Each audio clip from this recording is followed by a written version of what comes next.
No, estoy sobregirando.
Good evening, everyone. Thanks for joining in today's session. And once again, welcome you all to the MPM module. So before I begin the session, let me ask you all, how's things at your end? In fact, this is going to be a second last session, which means we're just left with Saturday's class, which is going to be our closure for the MPM module.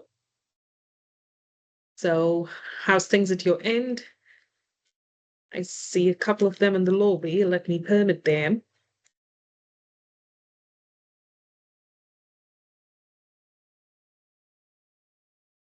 Yes. All good. Nikki out there with a thumbs up. And all right, I see a chat from Michael.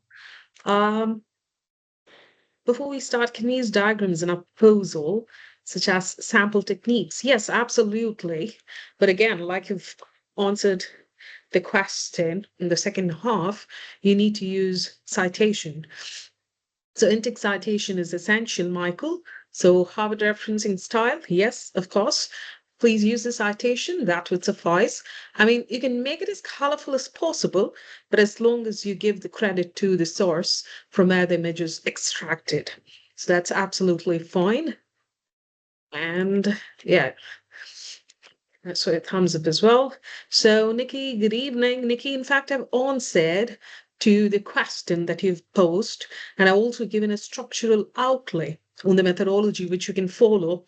I thought I could guide you better on that so that, the way forward for your proposal, you can work well. So hope you receive the response. Yes, thank you very much. I did, and thank you so much for the input. Yeah. Oh, great. Yeah.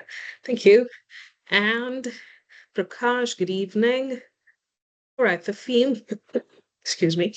Good evening, complicated mind due to the career change, trying to, oh, okay, I totally hear you. So cheer up. I mean, it's a matter of time, especially during transition. It's going to be quite challenging, but buckle up and at least try to keep your focus little on educational front. I know it's going to be absolutely challenging, but trust me, if you fix this process, you can land up in a career in a better position.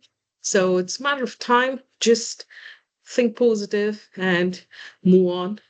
So thanks for being honest and sharing it upfront. Nice. And Nadira. Okay, Nadira is using a transcriber. Fine. I think she's prepping herself for a qualitative study from now on. So, Jonas, good evening there. Perfect. So good to hear from you all. And in fact, today's session is going to be all about your data analysis and interpretation. So, in fact, data analysis and interpretation is a reflection for chapter 4 as part of your dissertation, and it covers the learning outcome 4 component, which is going to be our last week's component as well. So, I have uh, run through an agenda for myself in such a way that I'm going to cover a qualitative and quantitative technique analysis. Although I've explained to you on primary and secondary data in the previous session, that is for the previous LO, now we're going to look from the perspective of how we can take the analysis to a different tangent. So, analytical aspect pertaining to a full chapter is what we're going to do in today's class. A little bit of yes, the theme. Sorry, apologies for the interruption. Uh, is the recording on? I don't see the logo on for the It recording. is on. Probably again. Yeah, post it on the chat. I think it's only transcription. Oh, okay, okay. Thank you, thank you. It's on. It's on. Yeah. So generally we have an auto setting, so it gets auto recorded just in case on your system if it doesn't project. Just get in touch with the administrator. The admin will share you the link so that you can download it. Right? Okay, great. So yeah, just to continue, so I'm going to give you a hands-on experience on both qualitative and quantitative data analysis, especially considering that I've taught you about the Sanders research onion. So we're going to pick only mono method here. So every learner is bound to either do a qualitative study through interview or picking up a quantitative study through survey. So that's what we're going to explore today. And a few dummy files I have created on Excel as well to begin with on a quantitative analysis, although your supervisors are going to help you out. And also, I'll be providing you with a conducive link, which is going to help you in both qualitative and quantitative analysis. Predominantly, as a researcher, I use SPSS as a software for the quantitative analysis, but it has a premium account on which you'll have to make the payment as well. But nevertheless, for 15 to 30 days, they will offer a free trial. So only when you reach towards chapter 4, post data collection, activate it. If not, Excel would do the drill for you. The people who love working in Excel, Excel will definitely do a basic drill for you. If you conduct survey, using Google Forms, it becomes much more easy because Google Forms will give you an output in the form of Excel as well, the data. So you will have the spreadsheet, and based on the worksheet, you can just convert the information in your very own Excel within the system without any payment further.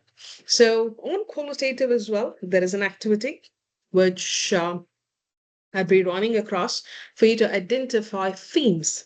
So for those of you all who wish to pick the or interview as part of your studies, especially I think there are a couple of them who explicitly fall under this category. And for you, that activity is going to help as well. So post that in my spreadsheet. I've also included a couple of points which I would like to highlight as in steps or processes. So sometimes people will be very well equipped on research, but they may not know the process from the university side. So I'm going to run through on that aspect as well for ease of documentation from your side as a learner. So with that note, yes, moving further on class 7 with the first slide, analyzing the quantitative data. So just before I could begin, may I ask the learners to give me clarity on what this quantitative analysis is all about. What is this quantitative analysis all about? If you studied in the last LO, quantitative analysis, what is this all about? Numerical data, okay, great. What is it all about? Survey, cross-sectional, Okay, cross-sectional is going to be time horizon. It's good. Survey, I will consider. That's sounds good for the question. So two answers.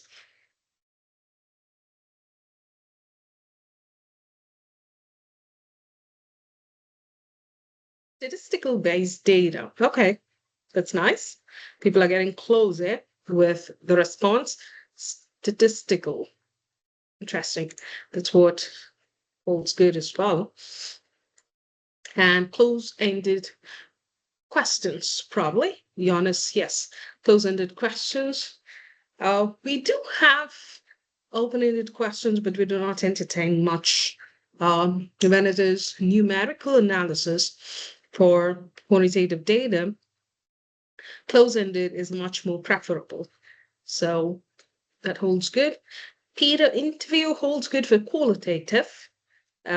We're sticking to qualitative first and proving a theory from research. Yes, Michael has not forgotten that. Nice. So every time I ask a question, that's the only person who talks about the theory. So nice. In fact, all the answers holds good and almost, yes, that's what we're looking at the quantitative data here. So we need to create our dissertation in such a way that, especially I'm talking about the fourth chapter, which is all about data analysis and interpretation. So in your dissertation, once you finish your third chapter, which is your methodology, your research methodology. So again, I was looking at the tracker on the methodology front where I had included horizontal information columns there with philosophy, strategy, techniques, time horizon. Very few have filled. In fact, there are corrections to be made. For those of all who wrote an email to me, I myself have sent them the response along with the Sanders Research Onion with steps and also suggested quantitative and qualitative, like Thomas or Nikki, who asked me to the point, this is what it is. So I have responded. So for the rest of you all, if you're still in a dilemma about the methodology, please drop an email to me. Sometimes your data or the information does not look appropriate, so I may have to score out completely. So please write an email to me and I will work it out for you. In case of methodology, if you're still uncertain on those 5 layers from the research onion. So talking about the quantitative data, now we're looking at the quant aspect. Someone said numerical. Yes, absolutely. We are going to deal with the numerical data here. So every response in a quantitative data is going to be numerically coded. So sometimes if you look at the Likert scale, 1 to 5, 1 to 7, we have 5-point, 7-point scales as well, like satisfied, highly satisfied, and being both the extremes. So we code them as well. So the responses are quite narrowed and it limits the scope of a respondent in a quantitative data. Now, in your fourth chapter, what happens is after your third chapter is done, you try to create a survey-based questionnaire. Now, this questionnaire, again, like I had mentioned, every objective spread across 4 questions. So on an average, you definitely need to have 12 questions in place if you have 3 objectives. So 3 objectives is mandatory. Please do not go beyond that.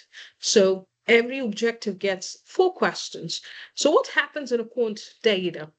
Now, you need to start your survey with the questions for which you can plan the analysis. The questionnaire needs to be signed by your supervisor. For information in your module kit, you have something called as the ethical clearance form. So please ensure post-completion of your third chapter, along with your survey, irrespective of your questionnaire created for quant or qualitative data collection, get the ethical clearance form by a concerned supervisor so that there is a clear pathway telling that you're good to go with the survey. So your research question in the first place needs an analysis. Yes, Johannes. Good evening, ma'am. Just quick questions related to the questionnaire which we are going to prepare. These questions we need to list out now in this particularly projects, or this will be only in Okay, this is in going to be the part of your dissertation, not in the proposal. Your proposal is very basic, 2,500 words only.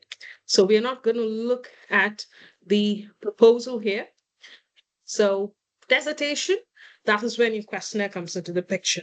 But your RM class preps you in such a way that you're just not focusing on your proposal. You also need to run through a different pathway for the dissertation, because now whatever you're going to do is sent it to a pond. You need to face an ocean. So that's what we prep you for the RM. So questionnaire comes into the picture only in the dissertation stage. Okay? all right. Thank you. Yeah, boy, yeah, boy, yeah, boy. Yeah, yeah, yeah. Okay. Kunda, I'm just putting you in mute. All right. Now coming back to the quant, it's going to be a numerical data, like I mentioned, and the research questions must be centered to the variables.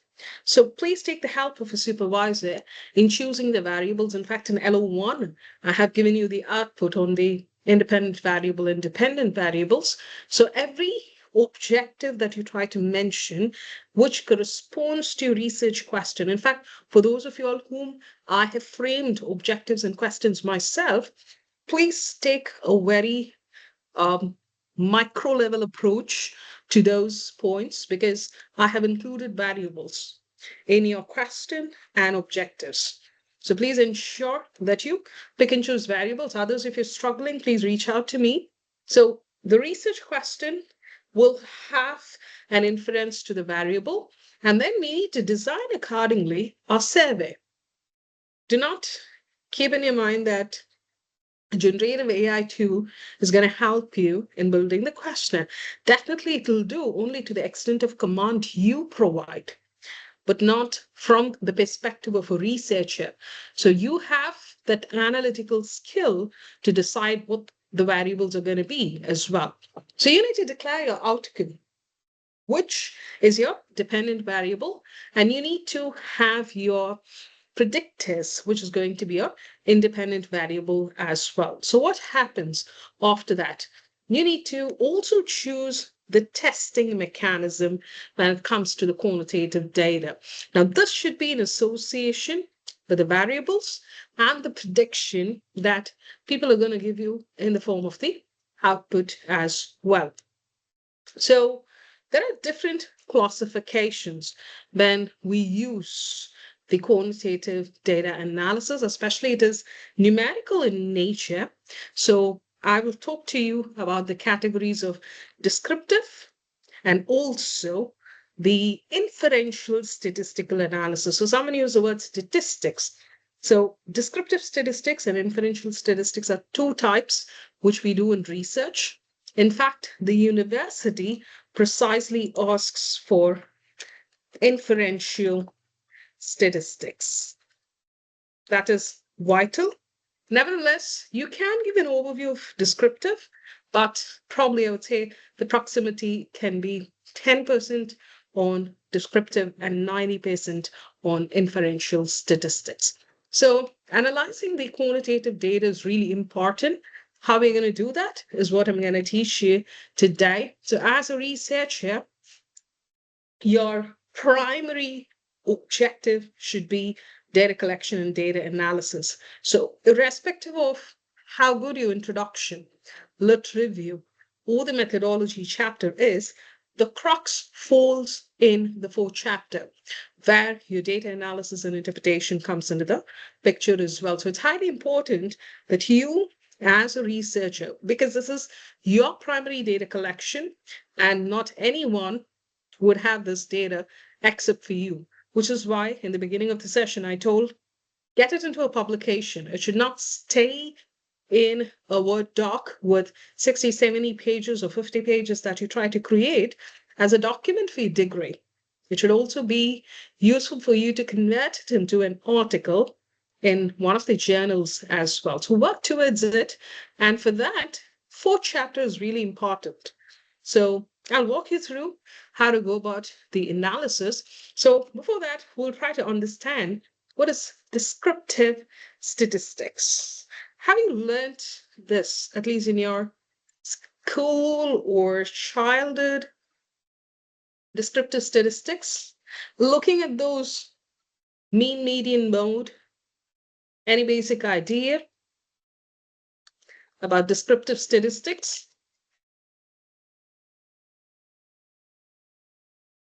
What exactly do you think is descriptive statistics? Now, this becomes a part of your analysis in your dissertation as well. Any idea? No? Okay, let me explain to you. Descriptive stats, actually, we use this as a method to summarize or simplify our data.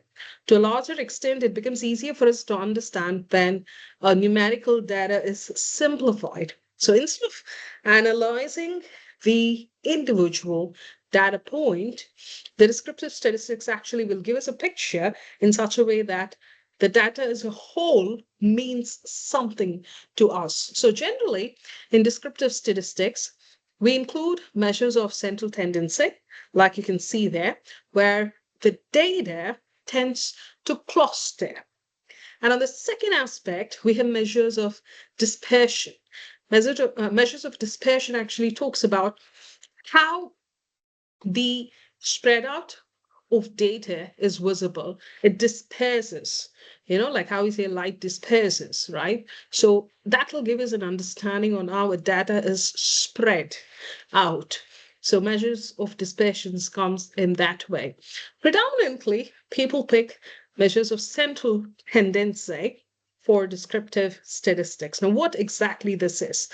Now, they try to describe the centric or typical value of the data set. So when you collect the data, you're going to code it. And when you code it, you need to get into the typical value, which is actually the central value, which is why it also gets the title as central tendency, which is where we try to calculate mean. Mean is just the average. You would have studied in your math classes as well. So mean is an average, which means the mean is actually the arithmetic average of all data points as well. So what's a formula? Can anyone recall? What's a mean formula? Can someone recall? This is like math class. What's the mean formula? Yes. I mean, math is out of the picture now. Yeah, so Michael, total sum of data divided by participants. Yeah, that's good. We can substitute it that way. And mean and average, okay. Technically, it's an average. So how do we identify average? That's what your mean price to talk about. So what we try to do is when we calculate the mean, which is basic math, your average, we try to take mean equals probably sum of all values divided by number of values. Okay, now I'm going to give the average study hours, and you're going to give me the mean for the figures. I'm just going to give you basic number. In fact, I can do that in Excel, but I just want to make your brain work a bit. So let's try to do some mental math. 10, 15, 18, and 20. Average study hours of people, different people. And you got to say what the mean is. So use a formula, mean equals sum of all values. Now, sum of all values is going to be add all this divided by number of values. How many values I have? 1, 2, 3, 4. So what am I going to land up here?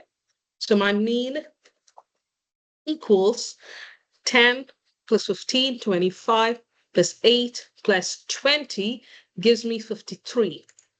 Okay, that's equal to 53 by the number of values I have is 4.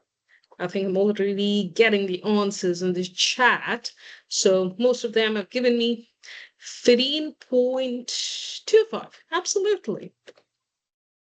So technically, 13.25, that is hours, is going to be the average study hours of these participants. So that's how we get into mean. So I think the theme is given the formula as well. Good.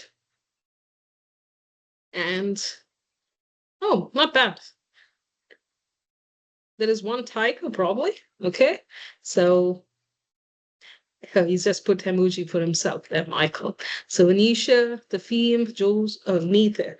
So yes, that's the right answer. And coming back to, so now you got it, right? So mean it actually helps us to identify the average. And these are all basics of descriptive statistics, which is why we say no for it, because it's a fundamental of arithmetics. So statistical analysis like correlation, regression, analysis of variance, chi-square, z-test, these gives us the accuracy of the data as well, rather than generalizing it. And also, another drawback why we do not encourage descriptive statistics is this gives much way for limited data analysis. What we tend to do in research, let's say if I say 100 participants, which is mandatory in your quants data case. So having them running through inferential statistics gives us a much more analysis. I'll also give you a thumb rule on what is accepted, what is not accepted, etc. So mean holds good. I think your math sessions are giving you away here. So on an average, students study 13.25 hours only. The next concept, excuse me, is going to be median. Now, like it's mentioned already, median is actually the middle value. Okay? So what happens when we do a median? Anyone can remember the formula? Median, it's a middle value. Median.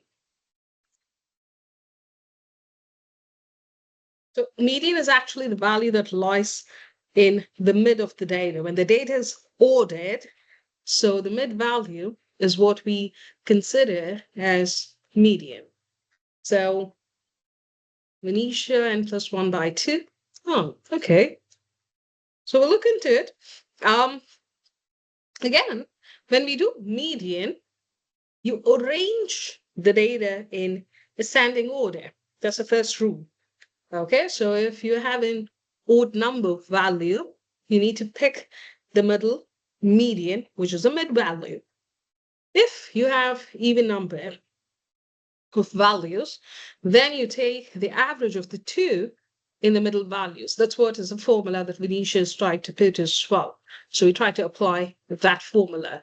So again, let's use the same data set and quickly identify and let me know what exactly is median for these values, same value.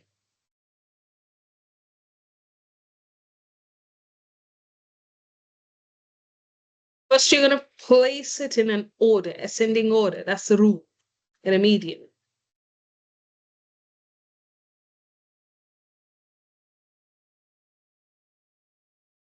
That's the first rule. Okay, Nikki says 29. Okay, let me wait for the other's response.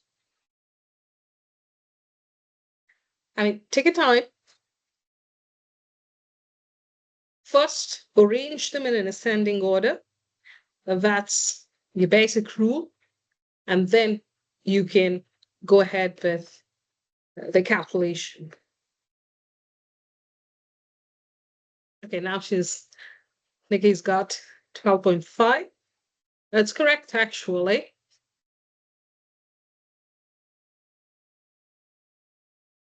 The others, did you try?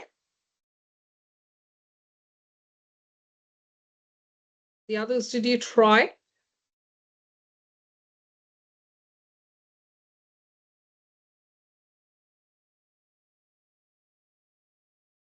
Home is 12.5. Excel, it is 12.5.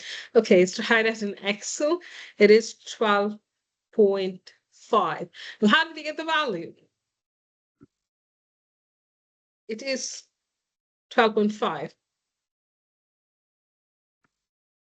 So if you take the order, it's going to be 8 plus 10 plus 15 and 20 in the ascending order.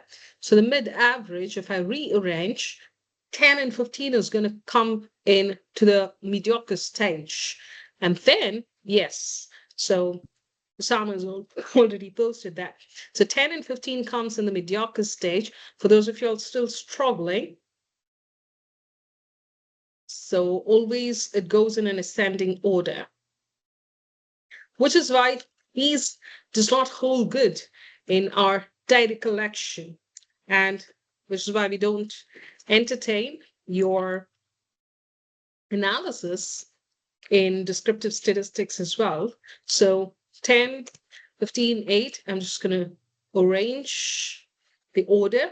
So 8, and then we take into consideration 10, then 15, and then 20. So if you notice, the mid-range is this, okay? And then we divide that by 2. So that's how we get 12.5. So this is going to be your median mid-value. Excel does easy work for you, but I just want you to do some, mental calculation. And I'll take you to the Excel when it comes to inferential statistics. Next one, mode. In fact, Excel will make you make your work easy as well. And next one is mode, which is one of the most frequent values that occurs more often in your data is mode. So when you try to get into mode, you need to look into the most often value. Now we use the same data set again to mode. All right. So first things first, in a mode, you try to look at the frequent value. Now, if you notice, none of the values are frequent in my given illustration. Each value appears only once. There's no repetition of 8. There's no repetition of 20. So I can conclude to say that no mode exists here. Okay. Now, again, if I had given you a different illustration, let's say 10, 15, 10, and probably 20, then here my mode is actually 10. So I'll conclude to tell 10 hours. So the frequency of the data which repeats or occurs more often is where you get mode. Okay, so twice there was 10, and this is how I get it. Okay, so that's about your descriptive statistics. And the second one is measures of dispersion. The measure of dispersion data, again, tries to bring in a set of information to you. When you do measure of dispersion, I don't know how many of you all have used scientific calculator. We have different calculators, by the way. So in that, it's easy for us to find standard deviation as well. So in measures of dispersion, first thing we have is range. Now, a measure of dispersion is something that describes how a value is spread out or varied across the data as well.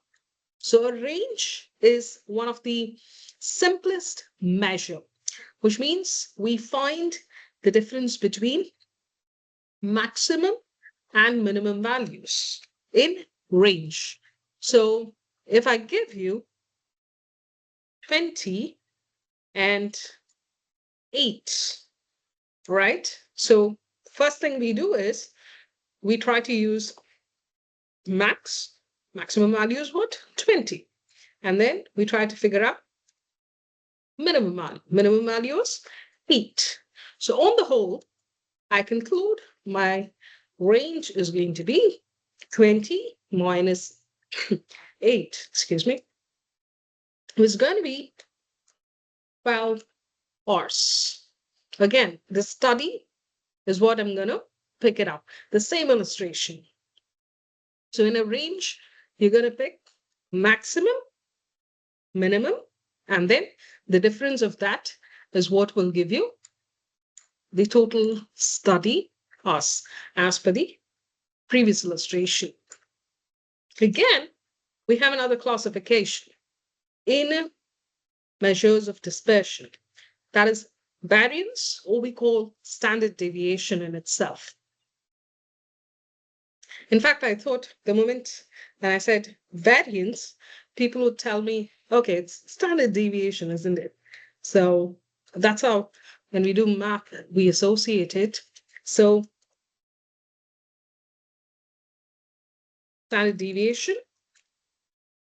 So when you have scientific calculators, it's pretty easy to identify. The couple of charts there. Okay, that's from the field. Excel formula, median range. I like the explanation, reminds me of, yes, which is why I didn't want to pick Excel, at least for descriptive statistics. For inferential, definitely I'm going to give you dummy figures for Excel to work on. Okay. So yeah, it reminds you of a math class now, and been a long time since, yeah, scientific calculator, again, that used to be handy. Some of the schools wouldn't pair with that, you know, for the basic math and all, because your answer is right there the moment you apply that on Calc. Okay, so we're going to look at the second classification, variance and standard deviation. Now, this actually shows how far the data points are from the mean.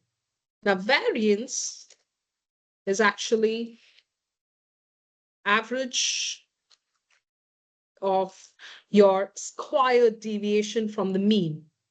Okay, so for me, you know, mentally, I'm only getting the symbols that we try to do in calculators. So average of squared deviations from mean is what is your variance.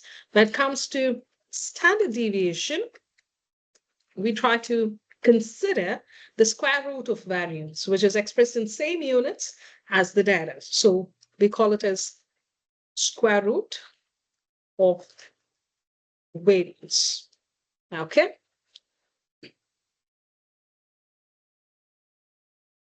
So what happens here is when we use the SD formula, so the formula goes a little different. Every time we try to identify, there is a deviation that comes into the picture for every figure that is squared as well.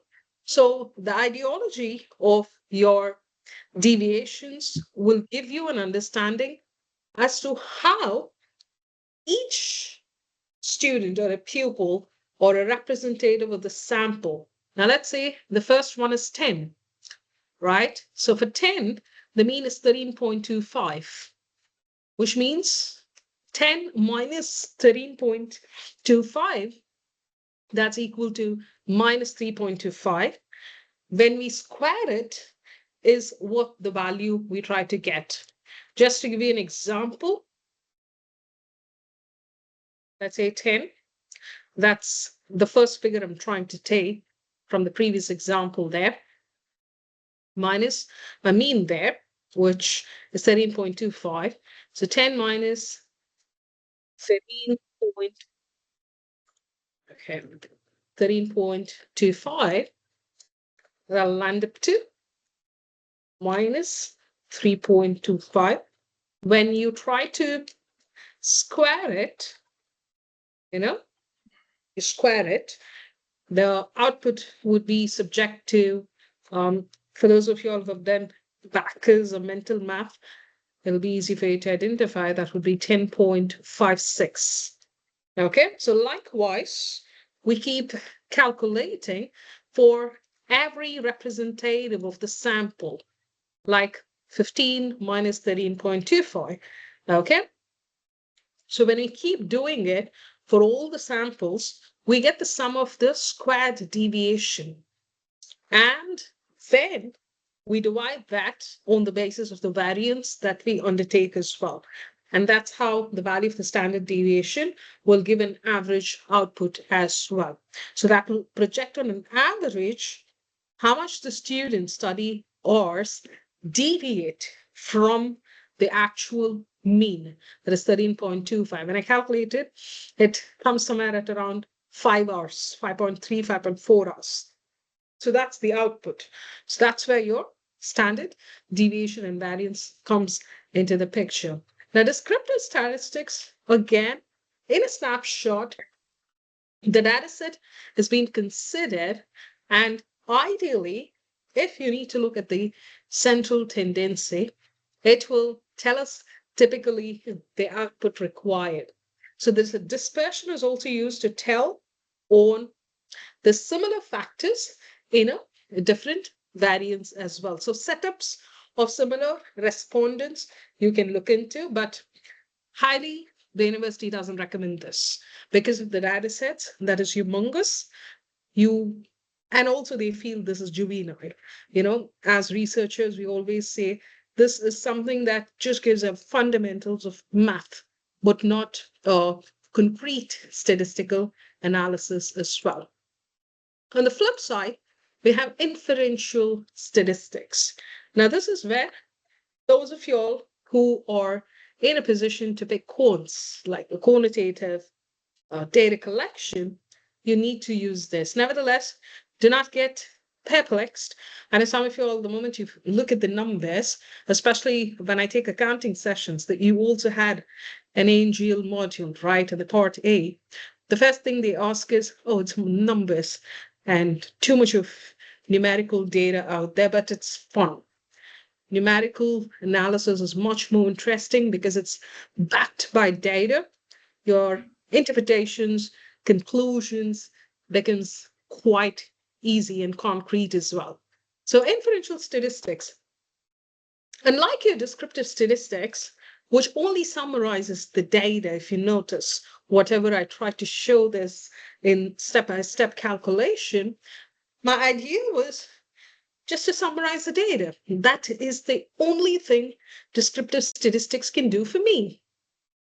Then the inferential statistics, they are used to make generalizations, predictions, or even you can test hypotheses using inferential statistics about a population based on a sample. You try to test hypotheses. That inferential statistics is pretty helpful, which I cannot do using a descriptive statistics at all. Now, when I need to identify, questions may arise, centric to my data. Is there any relationship between two variables? Or can I predict one variable from another variable as an output? Or when I pick group of people or group of differences statistically significant, or do they have a due chance in giving me the projection of data again statistically? All these questions, inferential statistics help me to answer. So what we try to do in inferential statistics is these four, predominantly for your master's level or for the set of research you try to do, we use these four predominantly as a set of inferential statistics. Now, a disclaimer. I do not want any learner to randomly pick correlation or regression or ANOVA at your comfort. It doesn't happen like that in research, just for information. In fact, after some time, probably if Nikki permits, Nikki, what I shared to you, or Thomas, today I responded to them, I will just bring in that set of information on the chat and project to you. I would have described what is the type of method and what statistical analysis they can use as well. The reason is you can't pick and choose the stats based on your convenience. It doesn't work that way. Every analysis of inferential stats lies depending on the variables that you try to pick as well. Which is why when you're creating a questionnaire, you need to take an approval from your faculty. You can't out of the blue picking up a questionnaire. You can't out of the blue picking up a statistical analysis as well. That is incorrect in research. Everything is correlated, which is why I said your objectives is correlated to your questions. Your research question is what structures as a base for your survey questions. And the survey questions need to be set up in the way that you're going to do your data analysis as well. Now, so many researchers have seen, at least at the master's level, because they don't have an idea on inferential statistics, randomly they'll run a regression. And they will have outliers. They'll have errors in their data. So it becomes very difficult when they analyze because there's an error. So the level of significance is highly trying to bombard you without a concrete analysis because you would have done an incorrect inferential statistical analysis or created a questionnaire which is not appropriate to your research objectives and questions, and a variable picking would be wrong. So be very cautious. Everything is interconnected. You can't sit there, pick and choose, mix and match, and then do your analysis. Now, coming back to correlation in inferential statistics, about correlation. This predominantly, I find people 90% falling under this category because of the first of all, I'll tell you why correlation analysis is used, then it'll give you a better understanding. The correlation gives you a level of measure that will actually get a strength or a direction of the relationship between two continuous variables. So when you have two continuous variables, your correlation becomes easy. You're basically trying to identify the relationship between these two continuous variables. I'll also give you an example, but try and understand correlation further. In correlation, we try to bring in coefficient. The coefficient is actually connected with correlation. Correlation in stats, we use the term OR, when you put formulas, all those. So in correlation, the first thing we try to use is coefficient, and the correlation in itself is reflected as R. Okay, and R is actually, this ranges from when your output comes on correlation from -1 to +1. So this will be your range of correlation on coefficient. This is your output. Now there is a thumb rule. When you run the data, which I'm going to help you on both correlation and regression with dummy data. So when you're going to run the data for a correlation analysis and your coefficient output, like I told you, the range is from -1 to +1. So it has a thumb rule. When the output is between this, or when your output is +1, more than +1, then your analysis is trying to say that there is a perfect positive relationship. So as one variable increases, the other also needs to increase, which means between the two variables, ideally you find finding the correlation between these two variables. So when one perfect positive relationship increases, it has an effect on the other as well. Let's say, for example, motivational factor and monetary rewards.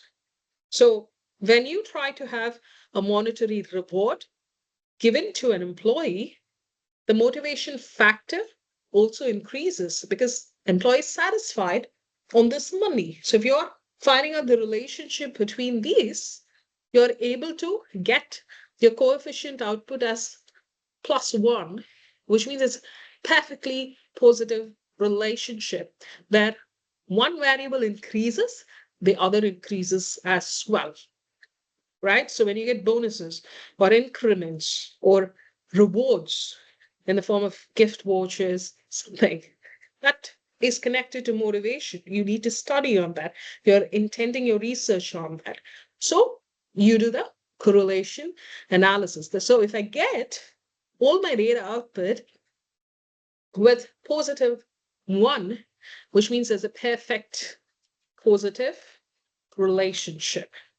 Okay, so I'm trying to prove, yes, these variables work.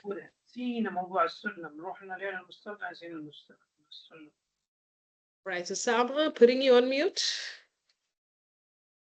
The next one.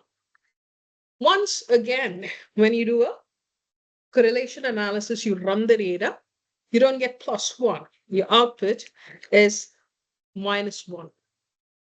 Then it is a perfect negative relationship. So one variable tries to increase, the other decreases. That's what you will try to prove in a perfect negative. And then we have 0. If your value is 0, you run the data correlation on these variable and it's 0, which means there's no linear relationship. So this is a thumb rule. So whenever you run a correlation, you're just going to give me the thumb rule and stating, yeah, there is a positive relationship. It's a negative relationship. No linear relationship at all. So that gives you a better understanding. So can you give me a combination of what could be negative perfect relationship? Any two variables. I mean, definitely you're going to run the data. That's why we have stats to prove concrete response. But can you think about anything? Negative relationship. Any two variables. Across any stream. And 0 as well. And 0 as well. I need two variables. Okay, I'm getting the chats. Let's wait. The theme is given response.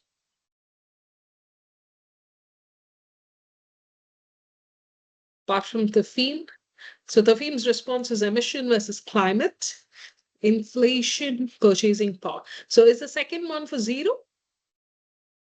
And the first one for -1?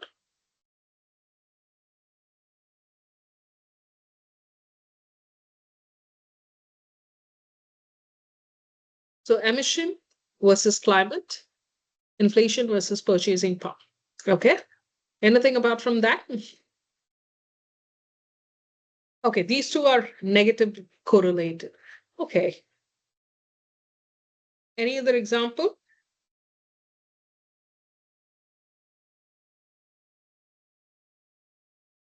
Relationship on correlation. So these are centric to variables.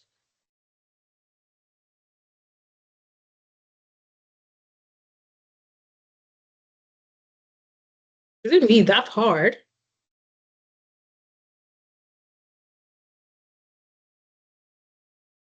Simple example. It's not rocket science.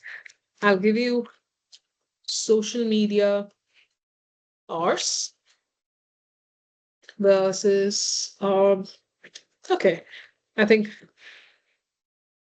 we all have a family with kids, like social media or exam scores, a combination of this, since you would always refer on these aspects with your kids, you know? So what happens here? More time is spent on one variable, social media.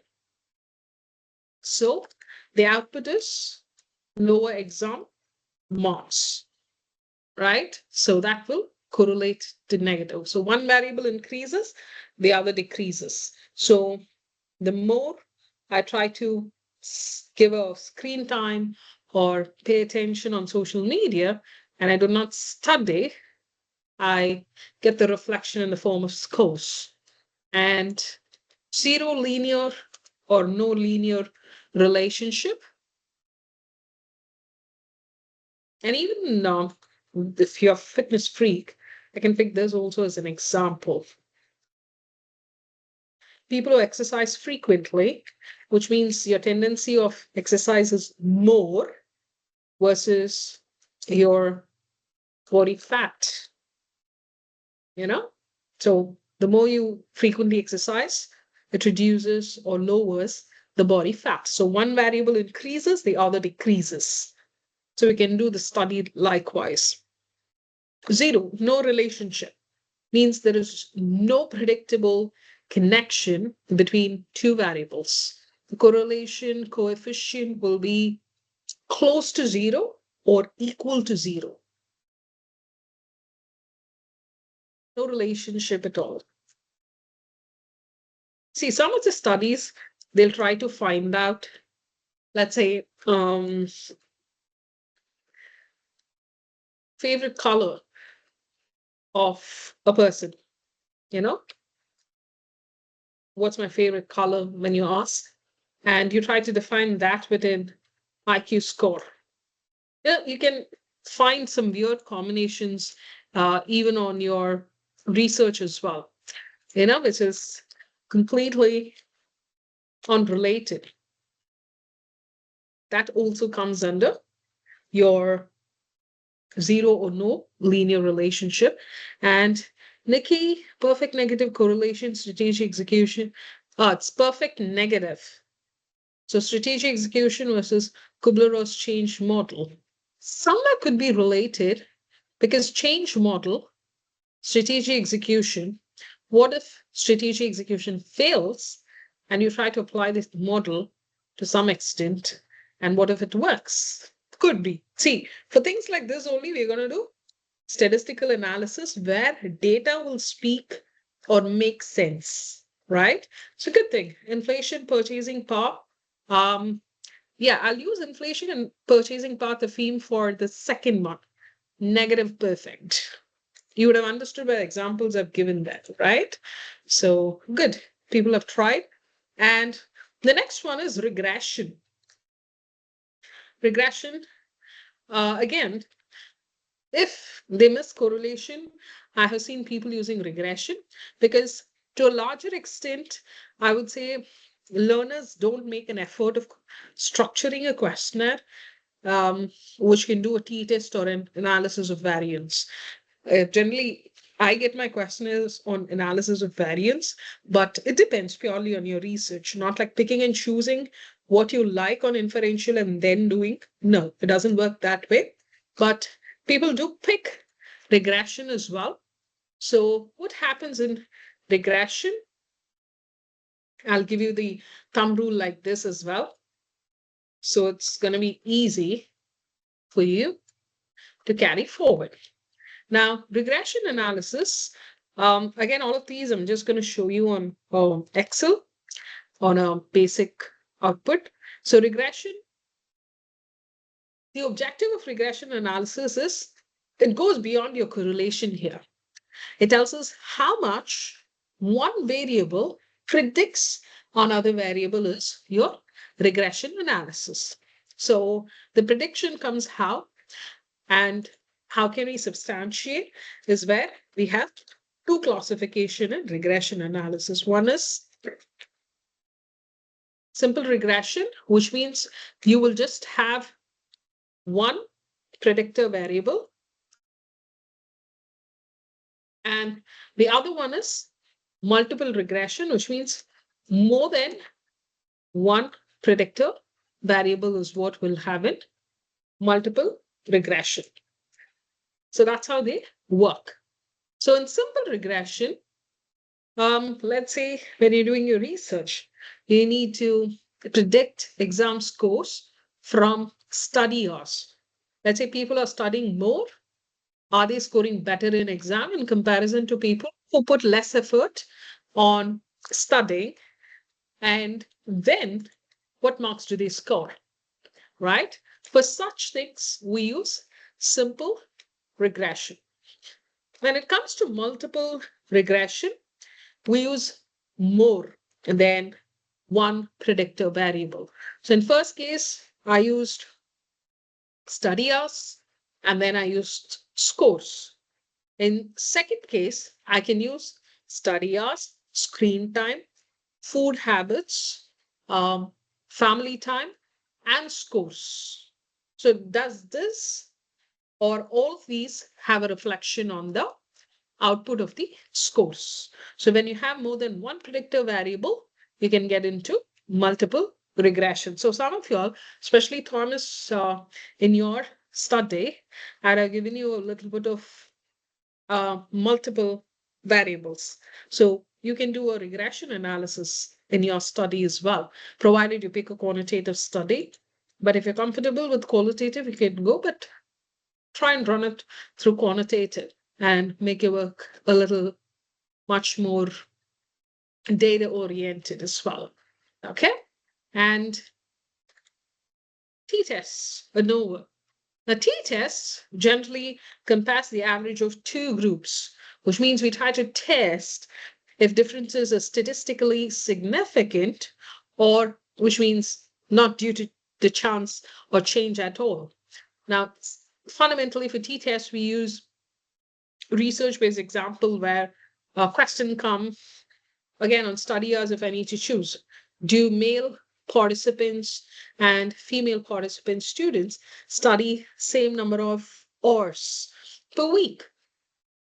So I can do that using a t-test, which means I can use two set of people. In this case, it's gender between male and female. I'm trying to use two set of people or two set of students for my study with the same number of hours per week. So in this case, when I run a t-test, I need to have a null hypothesis, because either my output should say no differences in mean hours between these two genders, or there is a difference. So for me to prove and disprove this with a t-test, I have to frame a hypothesis. So what happens when I'm framing a hypothesis in t-test? The thumb rule here again is if my p-value, so p-value, generally your p-value will be taken into consideration if it's lesser than 0.05. In that case, we actually reject the null hypothesis. So the analysis would be that there is a significant difference in these two genders and their contribution towards the study hours and the marks that they score as well. So between two set of groups, especially when you try to do these tests on two different teams, you need to find the productivity between two different teams and give them the same 10 working hours per day. So when you do your study, likewise, you can have a t-test. And this is the thumb rule. If p-value is less than O, that is 0.05, then I reject. If it is p-value is more than this, then I accept, which means there is significant difference between these two. And the other one is ANOVA, analysis of variance. So analysis of variance, what happens is, it compares mean across more than two groups. So if I have two, I stick to t-test. If I have more than two groups, which tells us if at least one group mean is different in comparison to other groups like XYZ, it's more than two. So I try to do an analysis of variance or these set of group. So if significant, that is post hoc tests we try to do. This is also called as Tukey's test, which shows that the groups differ as well. Each and every significant groups as well will have a differed view as well. So at that point of time, we try to do a post hoc test. So we see prior to the study how these three groups have responded, post hoc how these three groups have responded. So we don't stick to a study only at the first stage.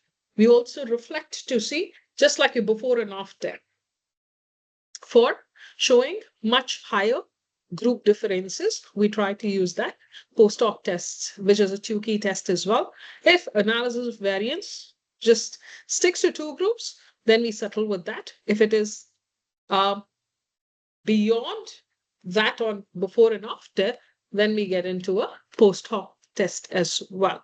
So post hoc tests generally don't think too much on terminology. Let's say if I need to do as a faculty, as an academician, if I need to do a check on the students from Department of Art, Department of Science, Department of Commerce or Business Management, how they're going to study in different average hours, then I check in ANOVA. And if I need to, again, check on science, arts, and commerce students across different average hours before getting into social media influence and after shutting down all the influence on social media and focusing only on exams.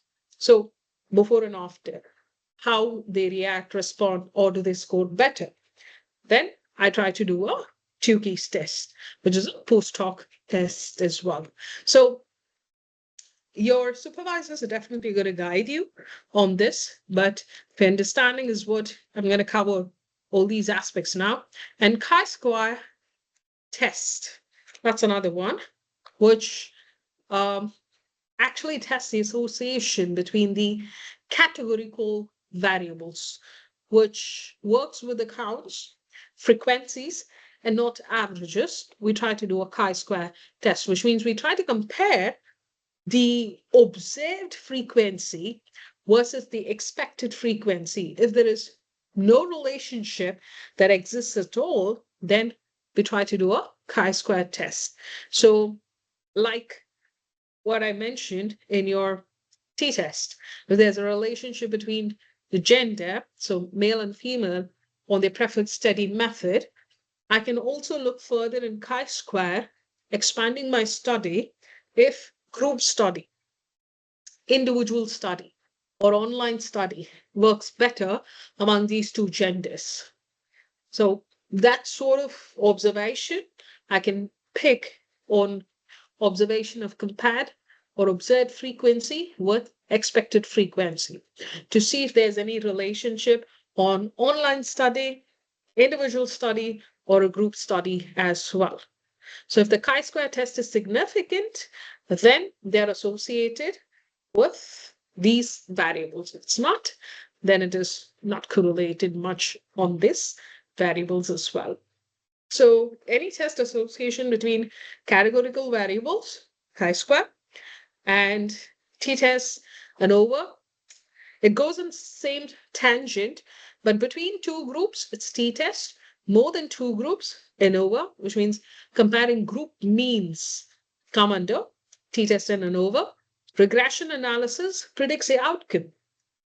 And correlation measures the relationship or strength between or continuous variables. That's how these are being looked into as well. So predominantly, these are the statistical analysis that you would look into and not beyond this. When I was trying to talk about your post hoc as well, you may not get into post hoc because that has different observational frequencies. that we pick into. So mainly it is correlation, regression, t-test, ANOVA, and chi-square. And the purpose of statistics, just to reflect on a theory a little, then probably after the break, we can get into hands-on experience on correlation and regression. So first of all, it tries to show relationship between and among variables. So statistics helps us determine whether two or more factors are related and how strong is a relationship of these factors is where your stats helps better. Let's say if I am owning a retail company, I may have to analyze the relationship between the advertisement expenses that I'm spending and what is the sales revenue that's being generated.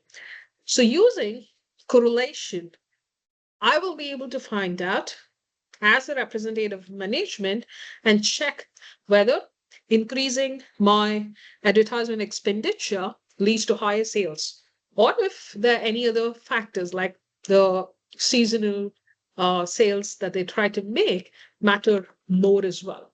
So as owner of management, I will be in a position to decide whether to increase my marketing budget or shift the strategy. So relationship among variables is very important in stats. So that will be helpful when I do a statistical analysis. And then it tries to show similarity and difference among group. So stats allows comparison between groups to see if they behave the same way or differently.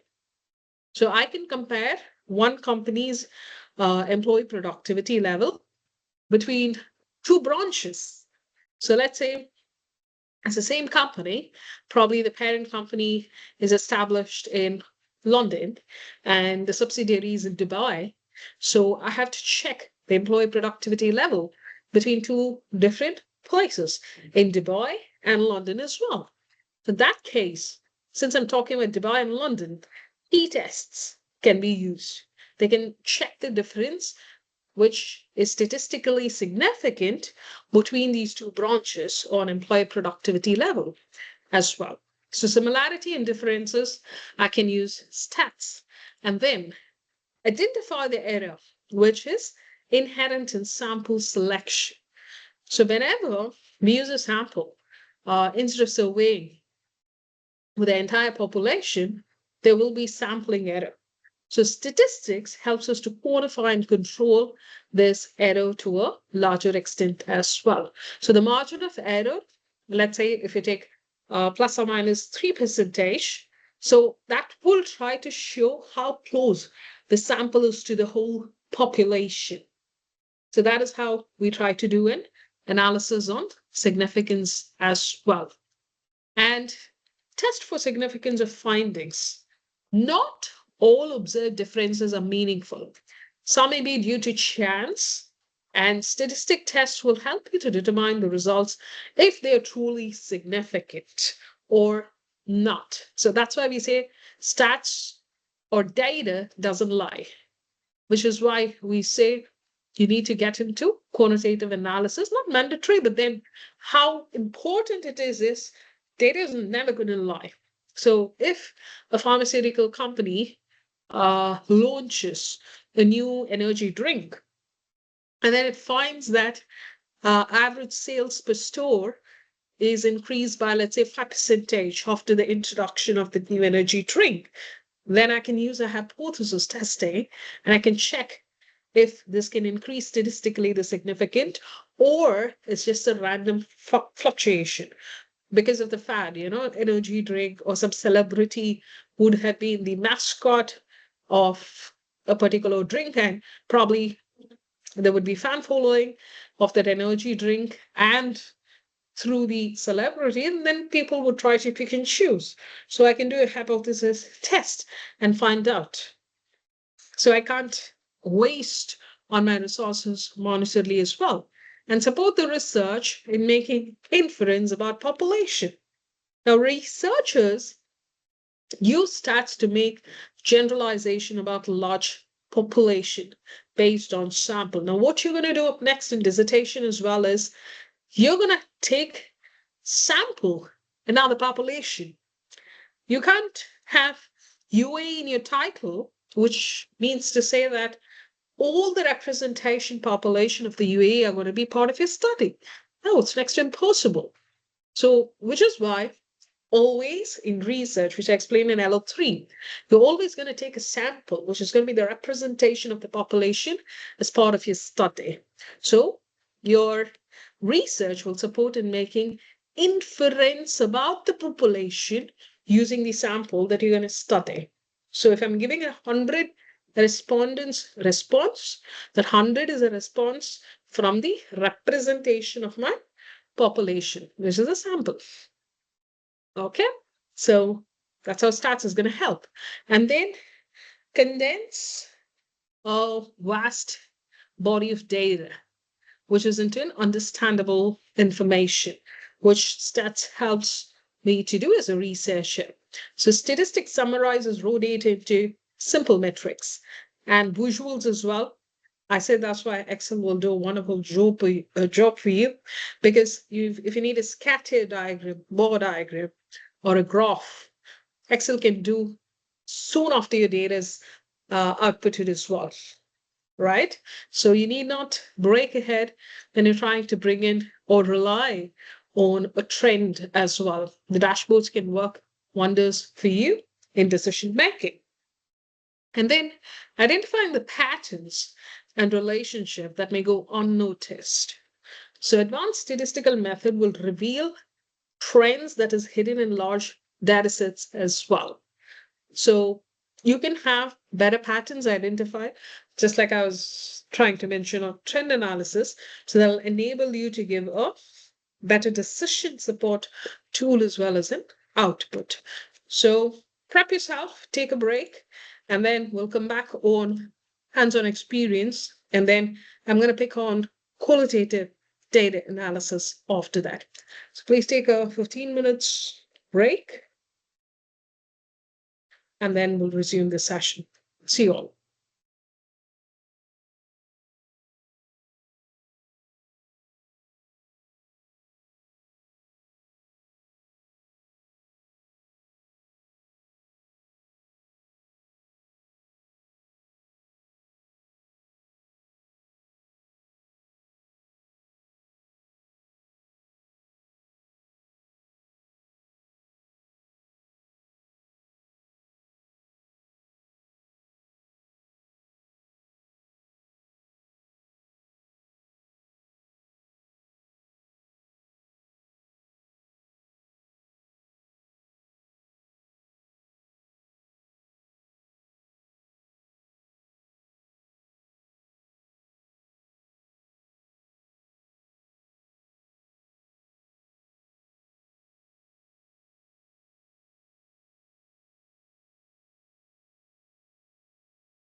I'm continuing with the session. Hope you're all glued to the laptop.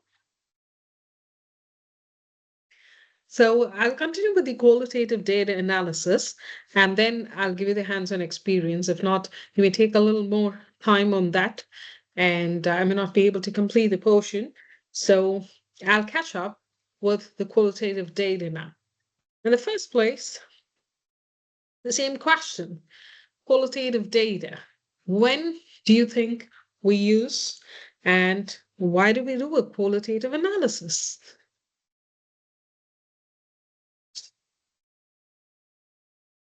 What is qualitative data? Don't give me a response, it's non-numerical data, because it is.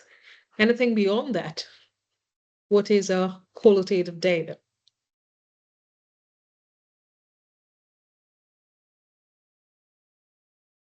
What sort of data qualifies into qualitative data? Your response can be any way connecting to the term qualitative.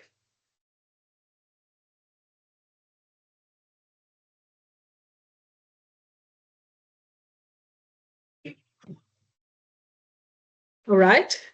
So the theme says information from subject matter experts. Okay, so any sort of information, all right? Anything apart from that, what qualifies qualitative data?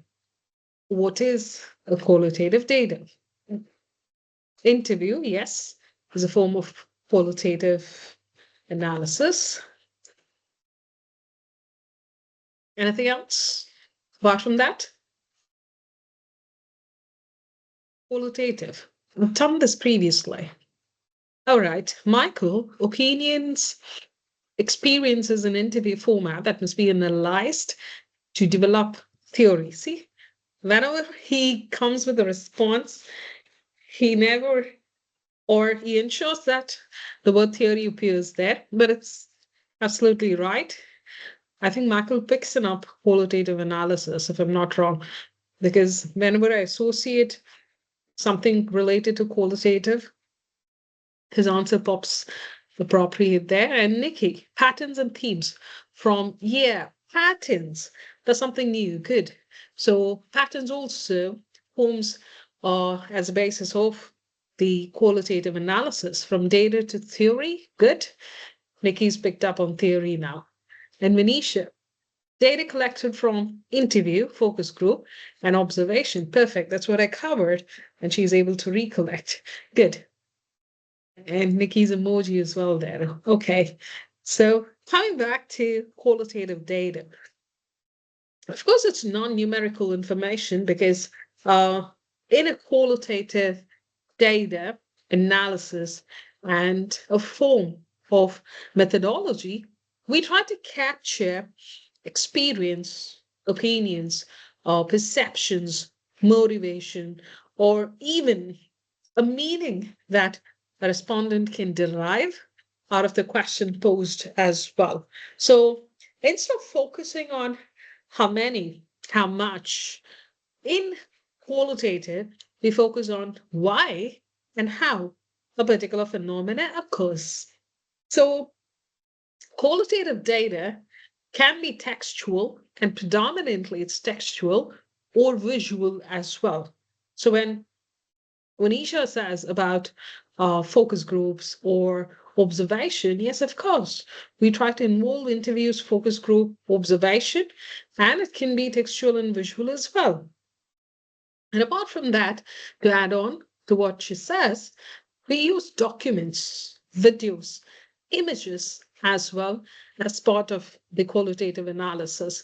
So it is pretty subjective because it reflects personal perspective or experiences, and it's quite rich and detailed, and context specific response is what we get in a qualitative method of research as well. It cannot be easily quantified or measured numerically.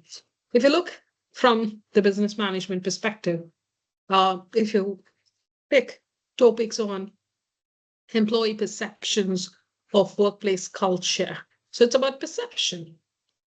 perceptions can differ or may differ.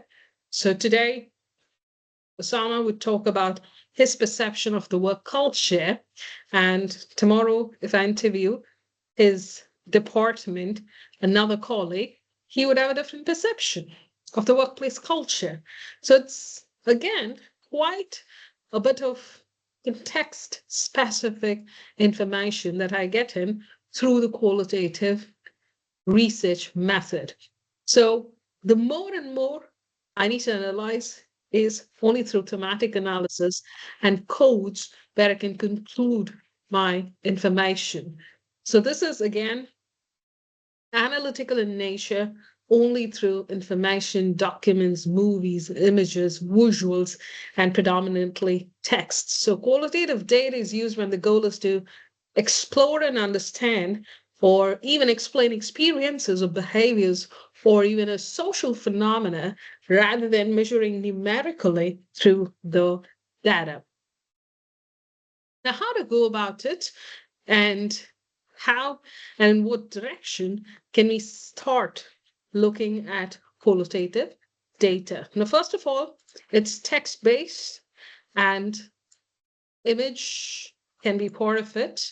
To some extent, we try to bring in up study of certain geographies as well. When we interview people, especially people from different regions, which or endangered species of that region, when we try to interview forest range officers or someone, we try to depict pictures as well, stating that this was a species which existed and at this point of time, and now it's endangered, right? So technically we can try to include images substantiating the same as well. So when you pick the qualitative data, analysis is much more important. We usually deal with non-numerical information, so it should involve a lot of analysis. So here we have an author called Criswell. So Criswell suggests that we need predetermined code, which is based and used in a qualitative data. So the author says the code should have readers who would expect to find what the code is. Now today, Nikki cannot do a qualitative data with her own understanding, create a code which she feels, yes, this is the code I have to do. And if I, as a third party, read that, sometimes when you interview someone, you would use acronyms. Quickly, as per your understanding, probably means something to you which you can quickly grasp as a transcription in your writing. But when you convert it into analysis, make it legit, clear to a third party who reads those codes and expects to find, yeah, this is what Nikki is trying to convey. So you need to create a predetermined code based on research question, literature review, and existing theory.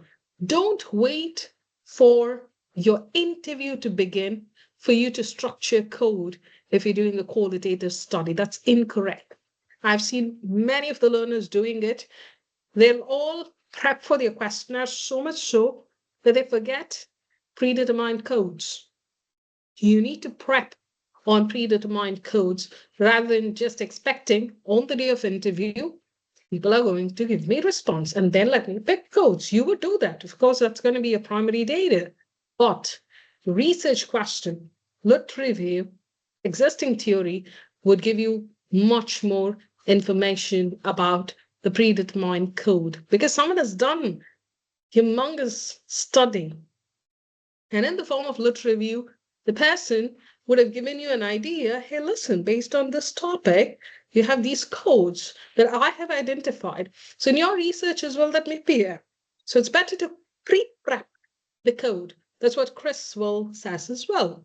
And apart from that, the codes that are uprising, which means emerging codes, these are unexpected themes that come directly from the participants, maybe through their voice or information. You feel that I never came across this in literature, neither someone through some sort of secondary source found out about this.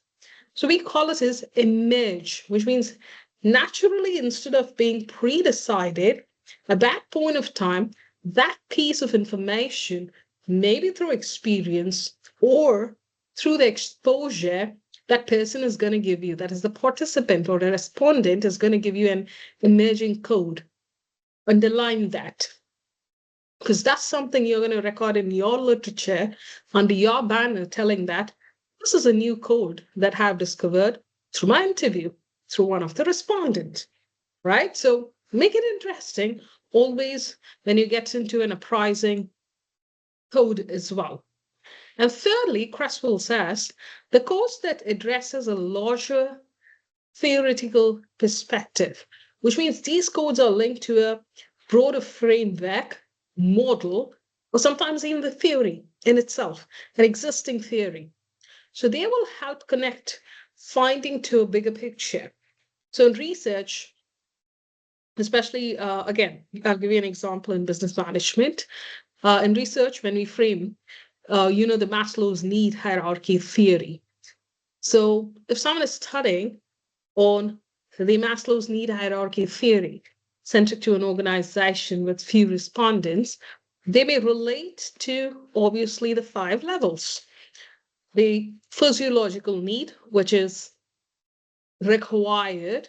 So if you're looking at the organization, the salary to cover the basic living is the physiological need.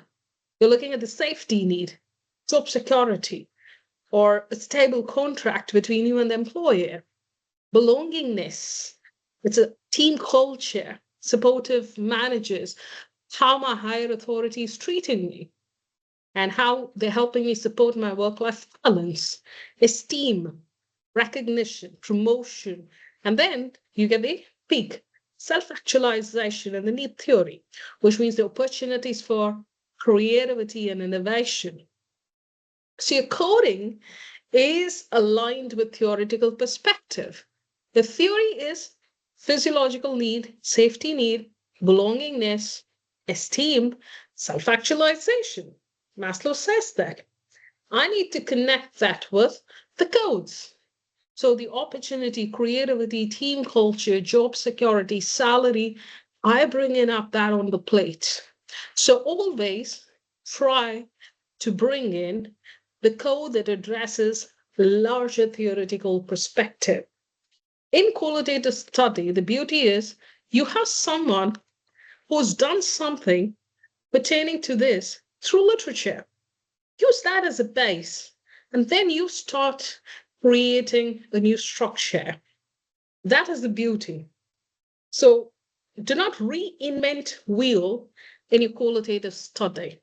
That's where whoever is using theory, which means you're definitely telling that there's something in existence. And with that, I'm creating my own theory from the information. So which is where Raymond Creswell says apprising. So sometimes you may find new codes, themes, which is an add-on for your theory as well.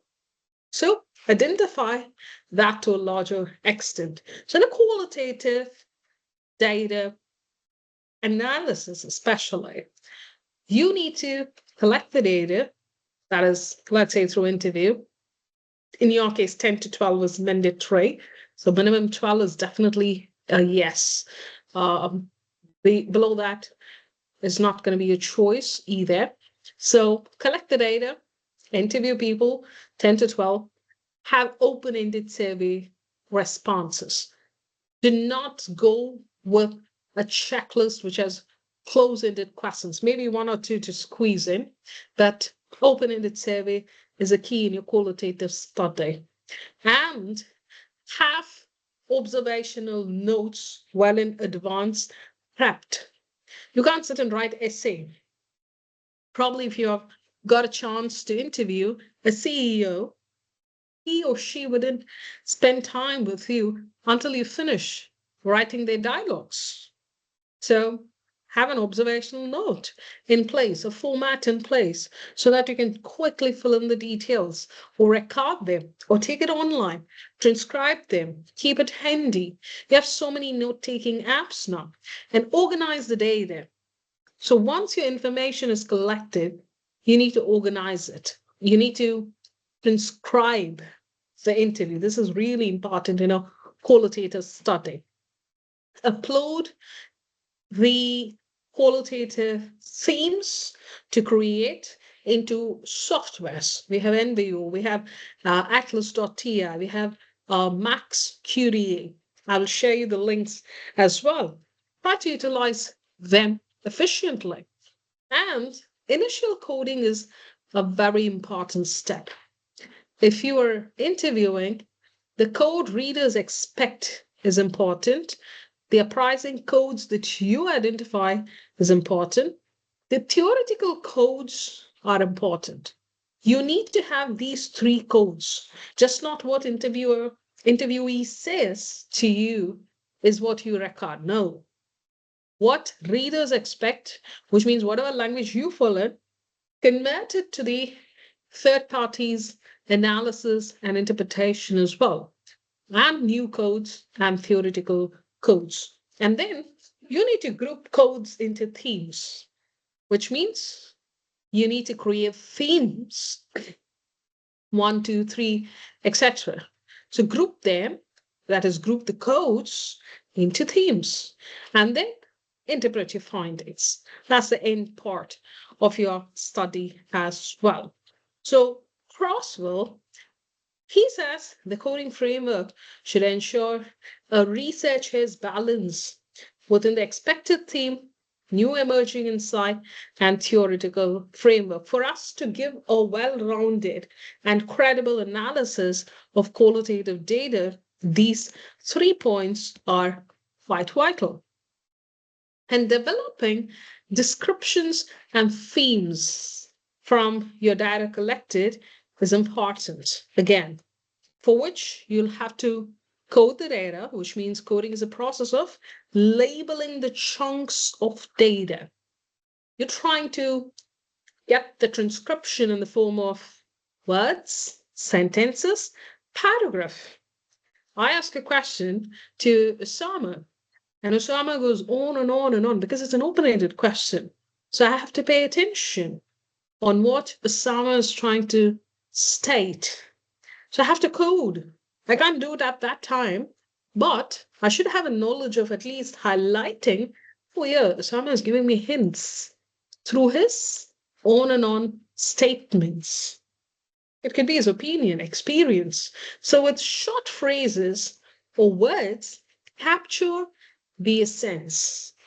So reduce large amount of raw data into manageable categories. That's what we say, code it.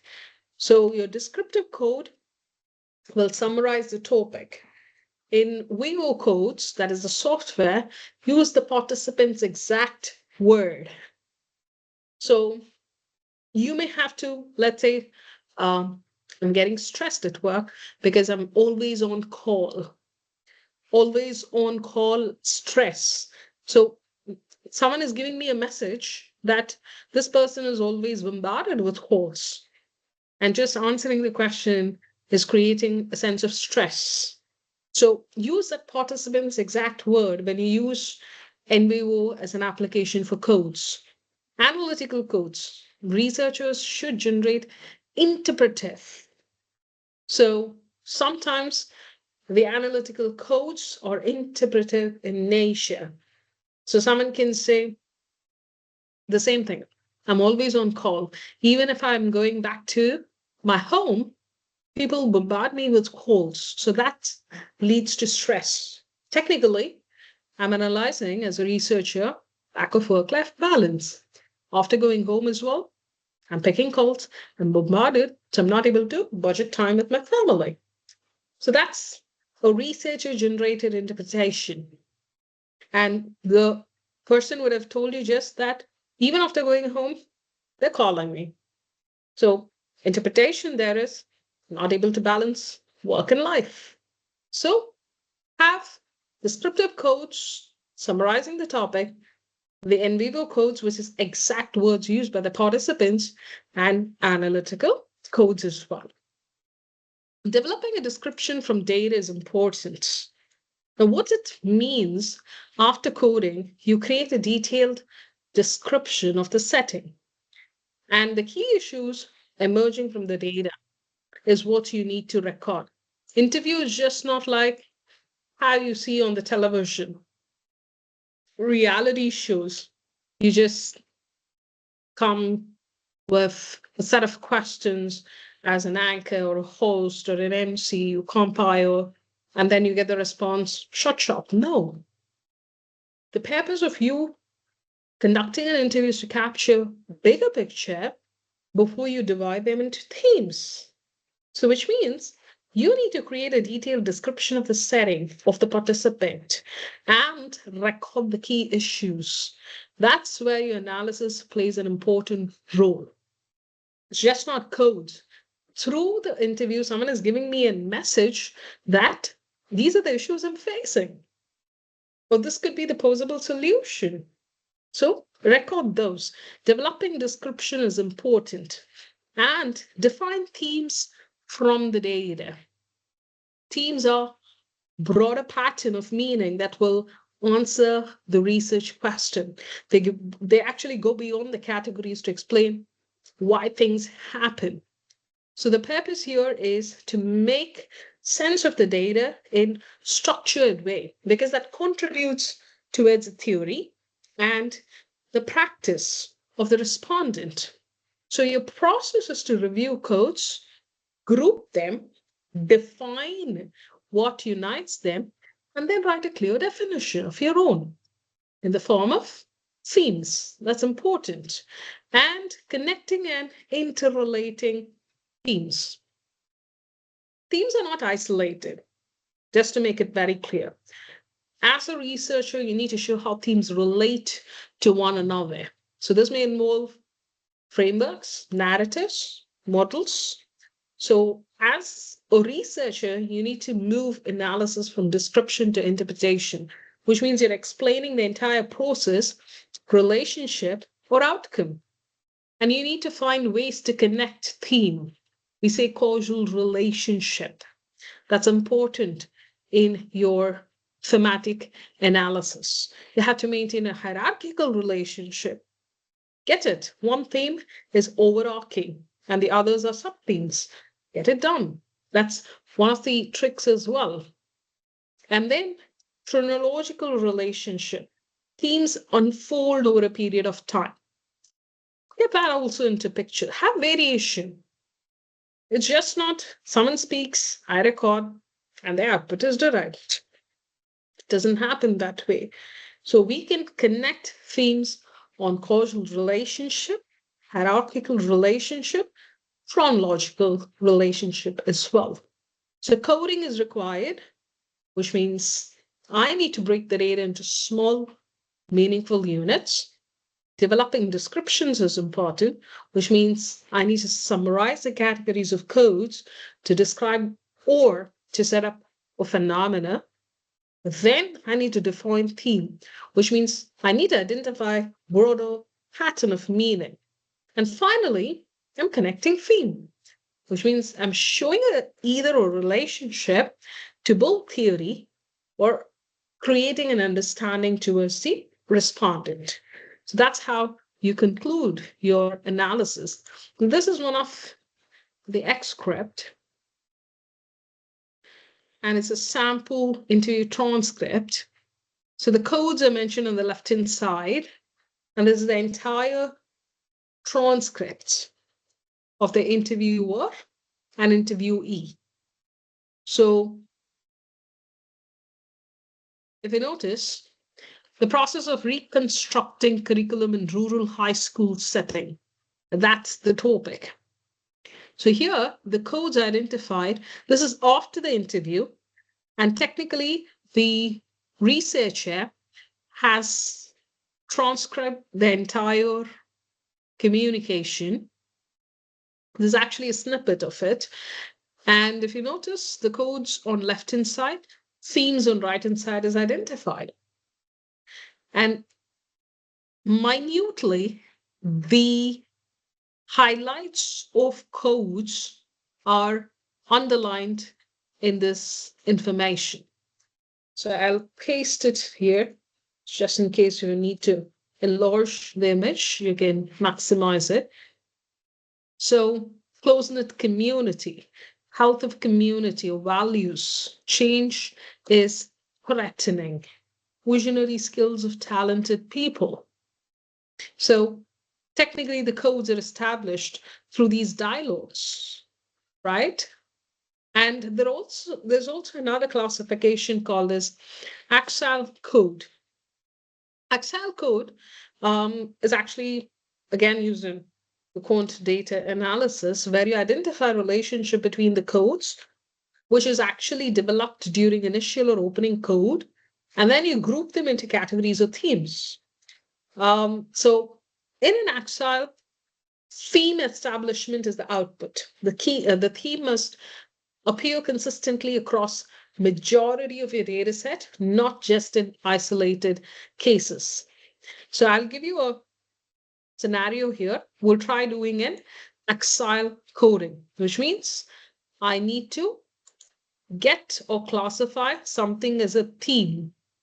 Under it cuts across majority of the data. So technically, I'll have to code and conclude the code into themes. So here's an example. It says a company is analyzing employee feedback to improve workplace productivity. Main agenda is this. Companies analyzing to improve the workplace productivity, for which employee feedback is important.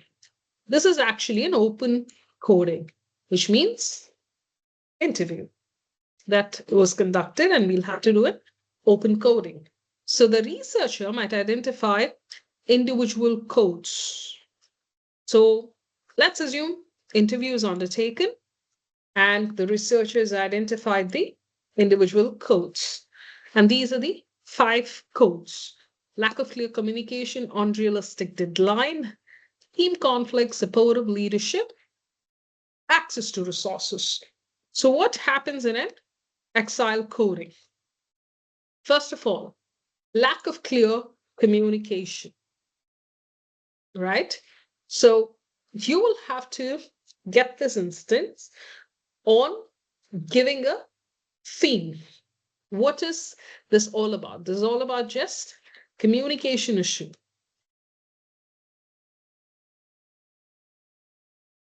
Right? So this is a communication issue, which means it combines lack of clear communication and also team conflict. So I'm going to club them. So technically, this is the open coding output. I'll probably put this in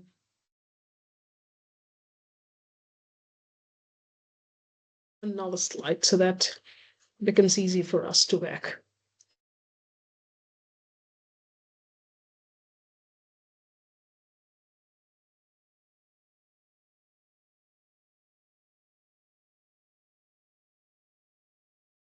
So first theme I'm going to establish is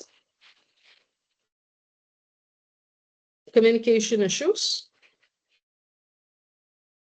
All right. In this, I'm going to combine. So looking at these points, I can easily identify, right, what is going to be part of my subcodes established in the theme is, firstly, it helps me to combine lack of clear communication, and I'm also trying to include team conflicts. So if you notice, I didn't take 3 points from thin air. It's right here. Right here. So communication issues, I've identified the category of theme and the codes that relate to the theme. One is lack of clear communication is a part of communication issue. Team conflict, part of communication issue. Then I can also pick another category. I'm looking at unrealistic deadlines, supportive leadership, access to resources. Again, access to resources, unrealistic deadline are related to workload, and resources. So I will combine unrealistic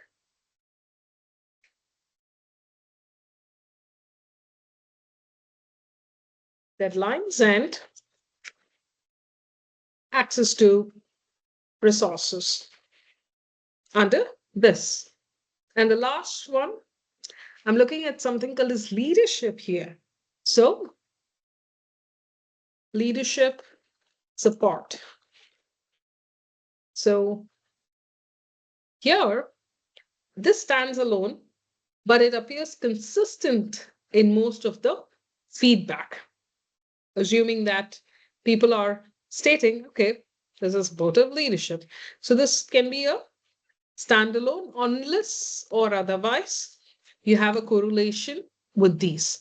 If not, almost I've covered all the points under different categories. So this is how you tend to undertake your theme and subcodes in an actual coding. There should be a combination of all the factors in the way that you reduce complexity by linking the codes to broader themes here.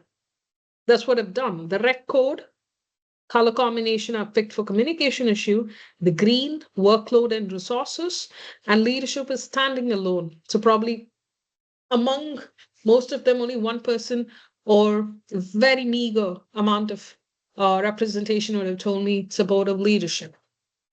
If not, it's all unrealistic deadline, lack of clear communication, access to resources, speaks negative, right? So you have to get on Axel coding, on linking the codes to broader themes, and you ensure that your findings are grounded in the majority of the data. They're just not isolated as well. So this forms the foundation of your theme as well. And clustering is part of your qualitative analysis as well. So in clustering of the data, this is actually a data reduction technique in qualitative research. After your open coding, the main goal for you is to group similar codes together, and you will try to eliminate redundancy and create a smaller or more manageable set of codes that can capture the data. For that, you need to cluster. So when you generate a list of codes after your open coding, you write down all the codes you've extracted from your respondents. And imagine you're analyzing the interview and your open codes, you all write probably 12, 13 codes you get. Okay. Let's say we'll take an example of pandemic. Someone is trying to interview the employees on how the remote work policy at that point of time worked. So possible option could be flexible schedule, time management, isolation from team because you're working remote, better work-life balance could be one of the option. Difficulty in collaboration could be one option because each one is working remotely from different places. And maybe someone would have told it increases my productivity because I'm away from office and I have my own time. Probably I need not wake up in the morning, travel, I'm saving my travel time, all those. So increases productivity and a lack of supervision. I can't go to the cabin of my boss to clarify my doubts. And so there's no supervision. Someone could say that.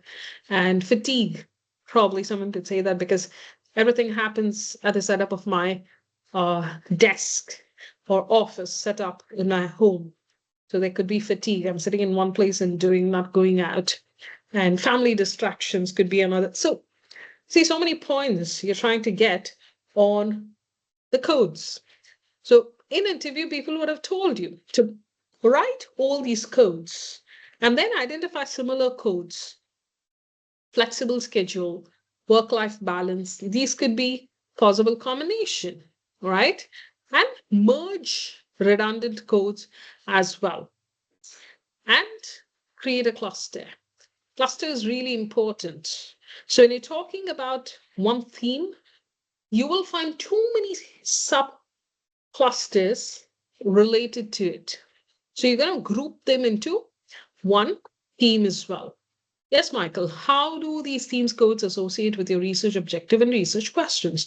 Yeah, that's a good question. Now, these themes are correlated to your research questions more than your objectives, because you're based on your research questions is what your set of open-ended questions are created.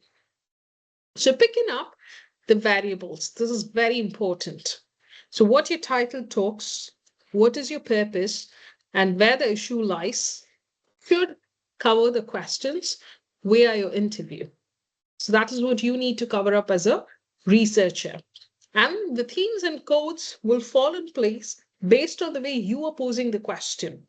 That's very vital in the research as well. So which is why you must prep well before you pose a question, because these themes and codes are again related to how you pose a question, and how you pose a question should correlate it to your research questions, and your research questions is going to give you the hint on the variables. So connect it that way. Okay, so structure your questions. Since it's open-ended, do not divert your questions too vague. And this is one of the visual coding. Initially, they read through the text, divide the text into segment. Generally, as part of your qualitative study, you do this. Just going to post that as well for your understanding.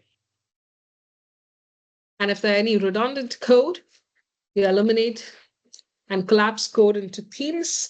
Themes are very essential.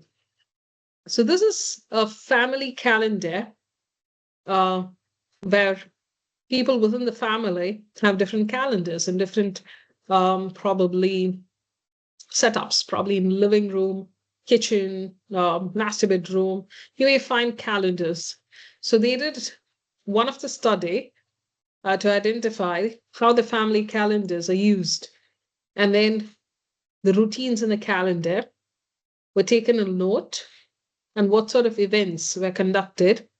And someone translated the response from that family into a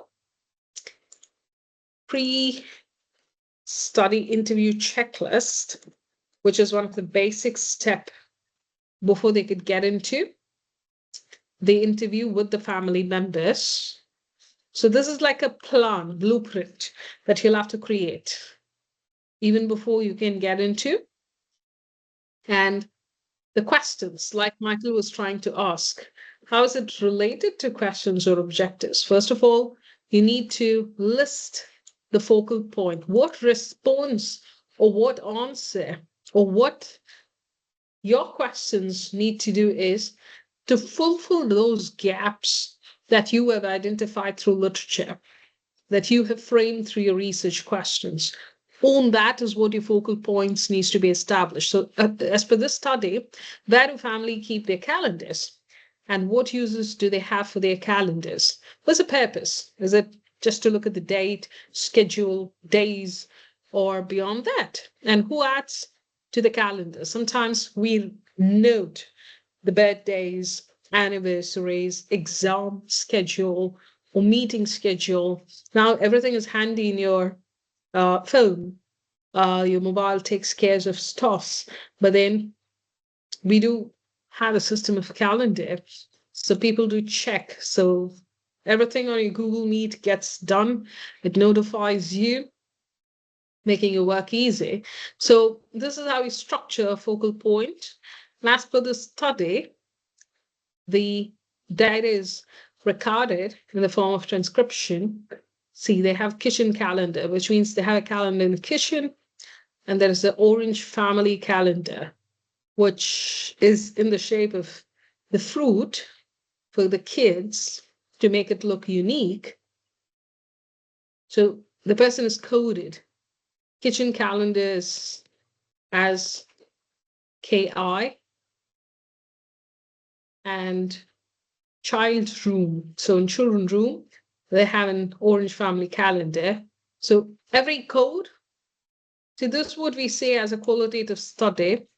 Please do not put codes which, if I look at it, KI and CR, I may not understand. Unless you describe KI stands for kitchen and CR stands for children or child room. And that's what is important in your coding as well.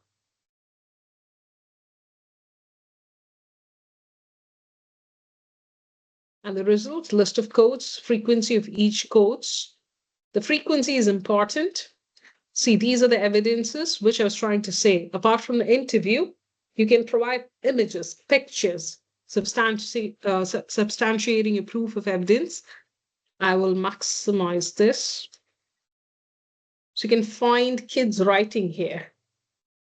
Somewhere they have just randomly doodled, and you can find stickers. So if it's a game time, they have included football and meeting. They have an interim, they have a PTM.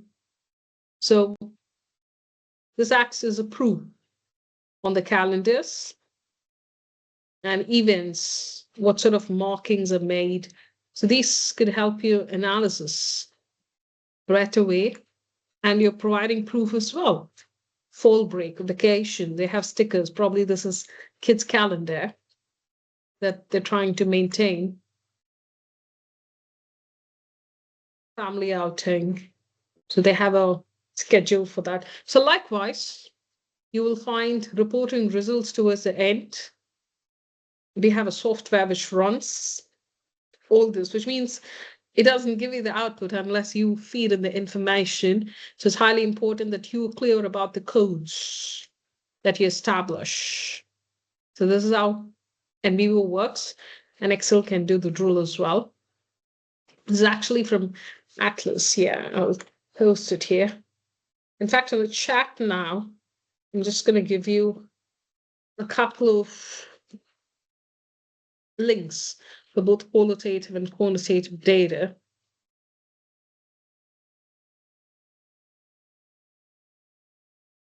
That'll help you to run through.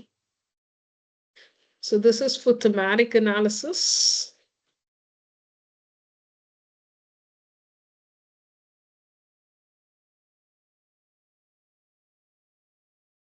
It's completely for thematic analysis. You can use these softwares. Some are free, which means on trial, at least you can try to use. And this is for quantitative data. You can try to use.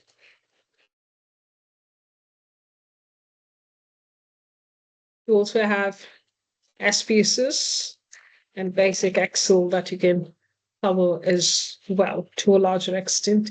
This is helpful as well. And yeah, just to give you an example of correlation. So some of y'all are maybe wondering where exactly you're in your Excel, would be the formatting. So I'm just gonna screen share.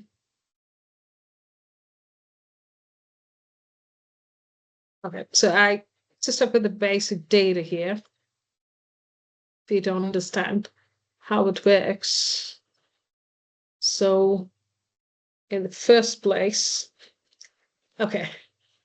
So this is variable A and B, two data sets. So correlation, like I told you, shows the cause and effect relationship between several factors or several variables here.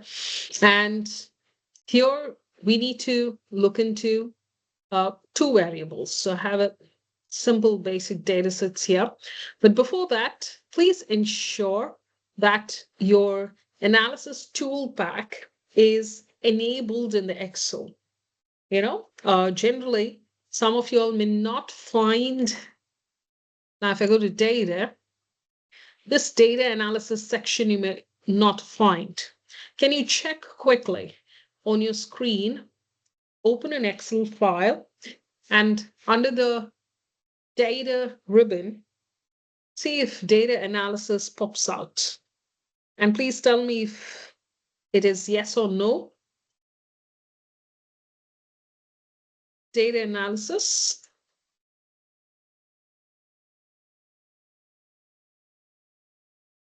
So something called this data analysis should pop out. If it is not installed, then you may have to do some basic drill. Go to the file and you have options. Click on options. Are you able to see the functionality along with me? I mean, I'm moving to the next step. Yes, you're able to see the functionality? Okay, so my screen now is on options, user interface options. You can see that, right? Just acknowledge, because sometimes when I use Excel, it'll lag on your screen. Okay, so It's lagging Yeah. aside, Maria. Okay, there it's Oh. gone. It's just come up now. all right, all right.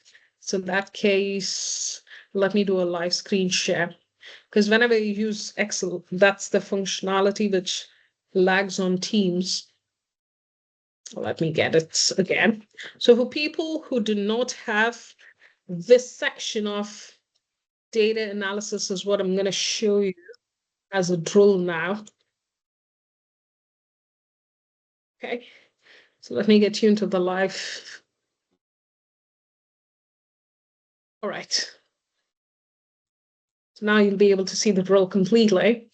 So this was the ribbon I'm talking about. Data and data analysis. This feature is very important for us to run any of these statistical analysis, especially for people using quantitative data.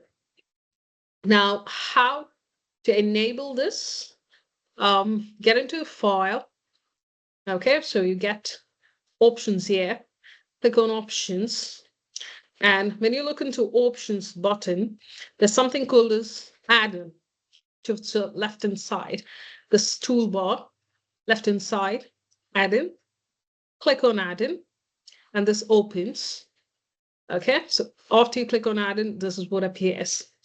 If you notice, I have already added Excel add-in. Okay, so you just need to scroll here. You would find inactive application add-ins. So in that, you'll find a lot, but choose analysis tool pack, which is technically a part of the system and not VBA. Okay, don't choose VBA. That has different functionalities. Choose analysis tool pack. I've already highlighted it, so which is why it's active application add-in in my system. Only when you activate analysis tool pack will you be able to see the data analysis on the screen. So after you go to add-in, this appears in add-in section, and choose analysis tool pack and not VBA. So the moment you click that, it jumps to active, and when you say OK as a command, so you click on this, click OK, and this jumps on top. Okay, and you can double check again. So when you double check, you'll be able to see under data the analysis component. So generally, some of you all may not have enabled it, so it will be still in your file options. But for you to enable, you'll have to do this drill. If you do not have data analysis, none of the correlations, regression, covariance, or descriptive statistics you'll be able to do. Now, hopping on the window, it's basic data. It's two variable input range in a field. So what I'm going to do is, first of all, I'm going to select the checkbox for labels. Okay, so checkbox of the label in the first row. Now this is inclusive of the label of the two variables. And then what I'm going to do is when I do this, first of all, for your better understanding, what data analysis, yeah. I'll click on the data analysis for you to show how important this data analysis installation is. When I click on this, you have ANOVA, which I spoke about, two-tail factor. I mean, if supervisors are well-versed, they can help you with this. If not, two-tail factor output analysis would be a little hard for you. ANOVA single factor is good. Correlation, covariance, descriptive statistics as well as part of it. What we're trying to talk, that again is part of it. Exponential smoothing, that's okay. F-test, two-sample variance, which I was talking is t-test, that's here. Regression, histogram, all these can be part of your test. So t-test as well, there are multiple equal variances, which we can try to use as well. So technically, the data analysis is kind of an important step, which you need to undertake as part of your study as well. Okay, now coming back to this. So first of all, I need to create a correlation matrix. So I'm going to click here and click correlation. And I say, okay. Okay, so it asks for an input range. You can either type it.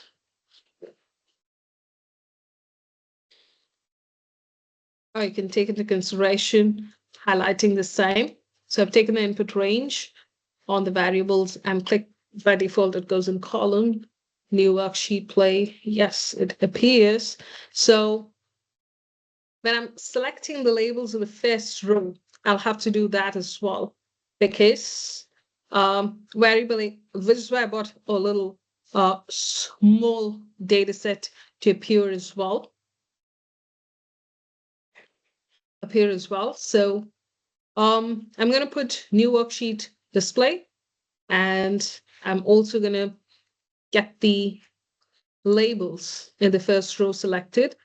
And this label in the first row is going to help me highlight both these together, variable A and variable B as well.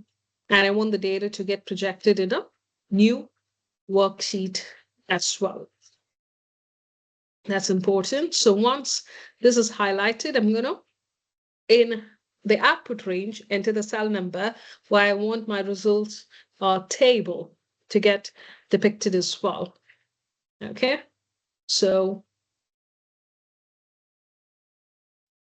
I'm going to reflect on the output range. So my output range is going to be, excuse me,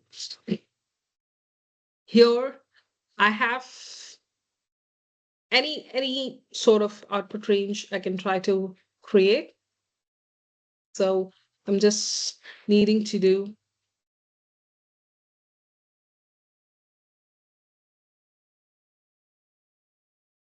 this. I would declare for my output range. It could be anywhere, actually. You can randomly pick any column to get your output range. So yeah, this is variable A, B, and on variable A, the variable B, the output range is 0.98. And I did a correlation coefficient for these. And this is my output range, right? So what was the thumb rule I told you people while doing this? What was the thumb rule? Let me look at the chat. Okay, so Nikki, I'm sorted now. All right. What's the thumb rule that I explained to you while doing a correlation? The output range on variable B is 0.98.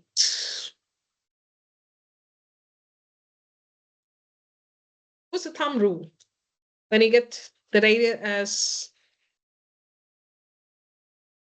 0.98, and this is the output in correlation.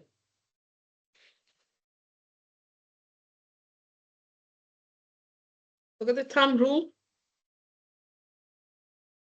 It's easy. I'll pick up the slide. Ranges from -1 to, yes, perfect. Now my data falls on 0.98. So how do I classify it? I'll pick my slide deck so that you get to see the correlation.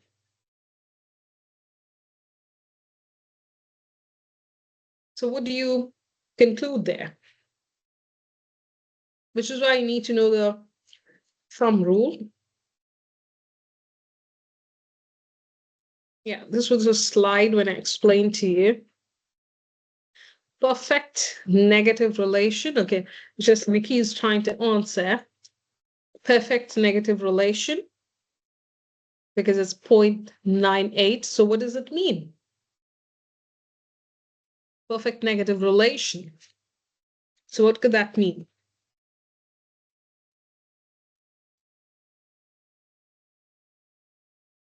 Okay, she corrected. I thought of tapping over the question. 0.98. Okay, Thomas says no difference. Nikki comes back, perfect positive relationship. No difference, positive, 0.98. Where does it fall? 0.98 in a correlation. See, in quantitative data, everything Excel does for you, but you need to be smart in analyzing what is the output, right? So that's important. So I get, okay, now 3 responses, perfect positive, no difference, positive impact. So my R,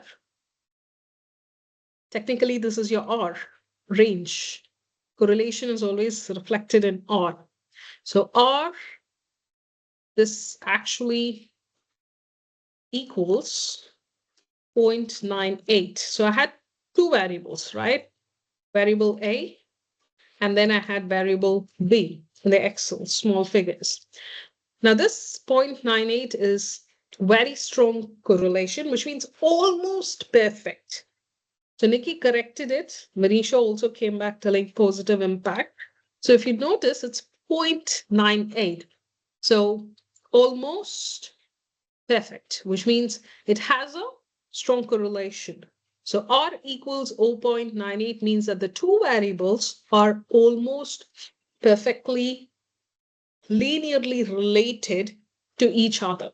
That's how we conclude. Since it's a positive, that is 0.98 is a positive. As one variable increases, the other also will increase. That is the rule for your positive as well. If you remember, I was trying to talk about your exam and other stuff. So, and for positive, one variable increase other. I gave you an example of motivation and the monetary benefits, right? I get a bonus, motivational factor is triggered there. So one variable increases, the other also increases. So plus 0.98 remains as a R factor, which means among the 2 variables, they're almost perfectly linearly related. Almost is your analysis term you need to use. It's almost perfect. And if it's +1, then you talk about it's a perfect positive relationship there. Okay, so it's almost. So your p-value is depicted that way, giving a strong evidence that there is almost relationship between these 2 variables. So you'll get there. I mean, your supervisors are going to help you to get there definitely, but a bit of practice is what is important. And Nikki, so if not exact -1 or +1, then experience, it's almost, yes. Yeah, almost negative, almost like 0.98. You're almost there. So that's what it depicts. So, which means still there is a sort of relationship between these 2 variables. You try to conclude it that way. So that figures are really important. So we will have a closure today, and Saturday's class I expect 100% attendance because I'd like to quickly share certain details with you which I've created. I want to thoroughly explain this in the class. I'm not going to explain now because it's going to take much time, which is why I've budgeted Saturday completely. So I created something like this, which I'm going to share with people on the timelines, what is negotiable, what is non-negotiable, and your schedule is approved. Maybe by tomorrow, you will receive an email. So Saturday, I can give you a confirmation for the presentation. Your schedules are approved. And what sort of, how many meetings in dissertation stage has been undertaken, and what documents, cover sheets, what are important as part of your dissertation, and also the rubric for your distinction, merit, and pass, slightly on your title, questions, objectives, that as well as a little created. And the PPT input for your proposal presentation. Slide 1, what should be inclusive of? Slide 2, slide 3, slide 4. I've just added that as well. So I'm just going to explain all this thoroughly in your next class, which is going to be a closure session. And in fact, we're done almost. 4th chapter is complete. So 5th chapter is conclusion and recommendation. So probably 15 to 20 minutes is what I'm going to budget on that, and a quick run through on the entire formatting process, requisites for your proposal, which is going to be the first step. So latest by 30th of September, of August is what you're going to provide as your assignment submission of both your PowerPoint and your assignment brief in the Word doc in the LMS. So 30th is going to be a timeline. And after that, you get a break, and then we start with the presentation. So tomorrow, I think you should be able to get the email latest by Saturday's class from the schedule confirmation. And Saturday, we'll catch up on a complete run through on the format, what is expected from the presentation, panelists, and what is the requisite for the past, how your dissertation should run about, what are the important documentations, how to go over the timeline of your dissertation, and how your results and other things get projected as well. So all the very best. Keep up the momentum. We'll have to meet on Saturday. Yeah, there's a question. Go ahead, please. Ajmal. Yes. Hi, everyone. I have a question regarding last time regarding this question. You mentioned that we should not use this header. We should use the one that you provided, right? Format. Or should we merge? Okay, the one that I've provided actually covers most of the things. So you can either use that or the one in the brief. That's fine. But if I give you options, I think probably each one will stick on to different. You can go ahead with the brief. Okay, I'll Okay, make it simpler thank you. for you. Yeah, You can go thank ahead you. with the assignment brief. All right. Thank you. If not, people would stand there in a dilemma again. All right, Ajmal's question is done. Giannis. Ma'am, yesterday I was looking for articles from my specific region. And Okay. when I completely narrowed down the one I already put in the chart box, there's a very few articles available. All right. Okay. So in this case, what you're suggesting? All right. So let me also look into it. Do me a favor of typing your title here, which is approved. I'll try to look into the other websites as well. Did you try only Google Scholar or No, anything I outside? tried outside Google Scholar as well. Okay. All right. And So because probably like, in UAE, there are not much people, those who are publishing their articles. That might be the reason. all right. So if you So look at your my, I narrowed down the one I did it, in the search. If I can open it up, probably there will be a lot of information available from the different market, even though I tried with the GCC level as well, but could not find much articles. Understood where you start.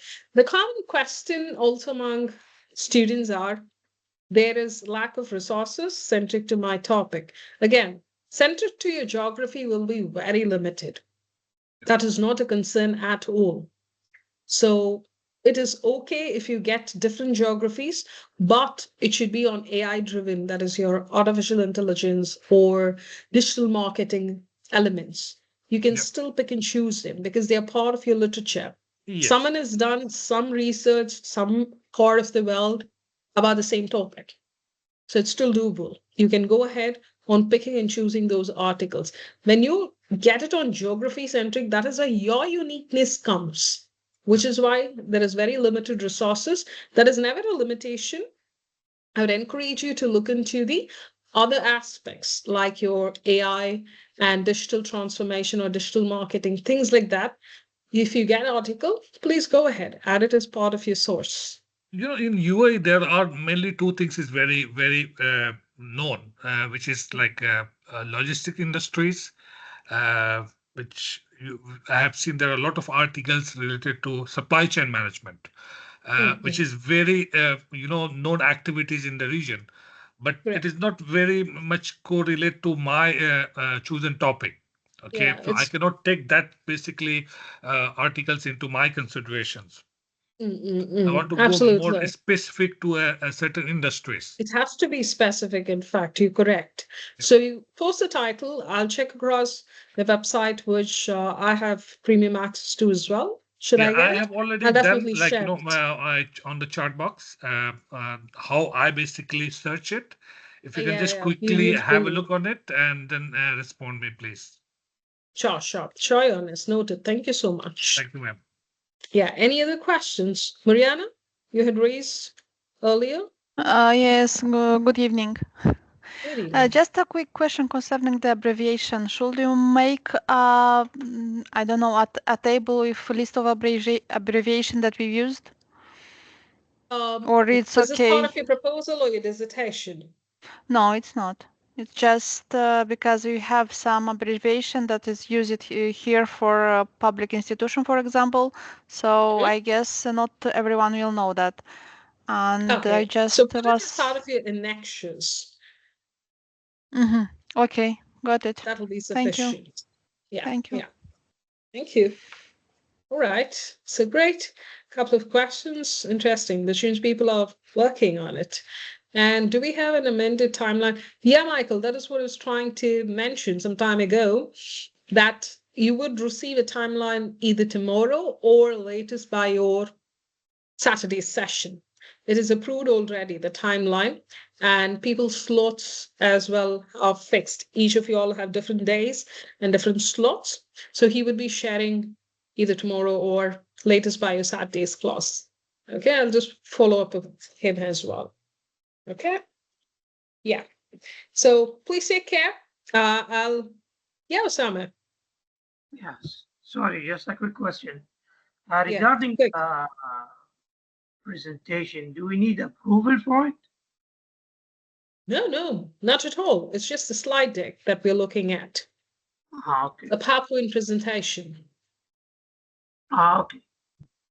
Yeah, that will suffice. So something that's going to be presented, right? Yeah, something like this, to be precise. This is PPT actually. So your title, I'll be sharing all this, these part of my older students. So aims, objective, lit review, research gap. This is important. Methodology. Your plan of action. This is what we look at. Nothing beyond this, and your timeline. This can be extracted from the timeline that would be shared by the admin as well. So a PowerPoint presentation will suffice for your presentation, and a proposal needs to be in a Word doc with 2,500 maximum word count. Nothing to do with your questionnaire or survey at this stage. That's part of your dissertation. Okay, one last question. At what stage does the supervisor is assigned to us? after your presentation, soon after your presentation, a schedule will be sent along with supervisor's details. So first week of September is when you'd got, not first, probably second week. Between that, you would be getting your presentation slots. So soon after that, they will assign it to you. Okay, that's great. All right. Again, yeah, Jonas, I'll be sharing it. All the samples, I'll be sharing it. In fact, my Saturday's class is going to be just centric to all these. I will share a drive link, adding all the resources so that everything is in one place rather than just an email. Nadira, does the PowerPoint need to be uploaded with your proposal? Yes. On 30th, proposal plus your presentation is essential. I think the other day I told 4 files. That is PPT and Word doc proposal plus 2 Turnitins of these 2 copies. So this is essential. So you'll have to submit all the 4 files. PPT, that is your presentation deck. Word doc, that is your proposal. And 2 Turnitin. Turnitin for your proposal and the PowerPoint as well. Right? Okay, it's 10:15, which means we have to log out. So yes, I'm wrapping up, Nikki. We'll have to log out. So I'll meet you on Saturday, have all your checklist in the form of questions. I'm going to respond to you. Until then, take care. Have a pleasant evening and pleasant night. So we'll catch up on Saturday. It's going to be our closure session. See you all. Take care. Thank Thanks you, for your ma'am. time. Good night.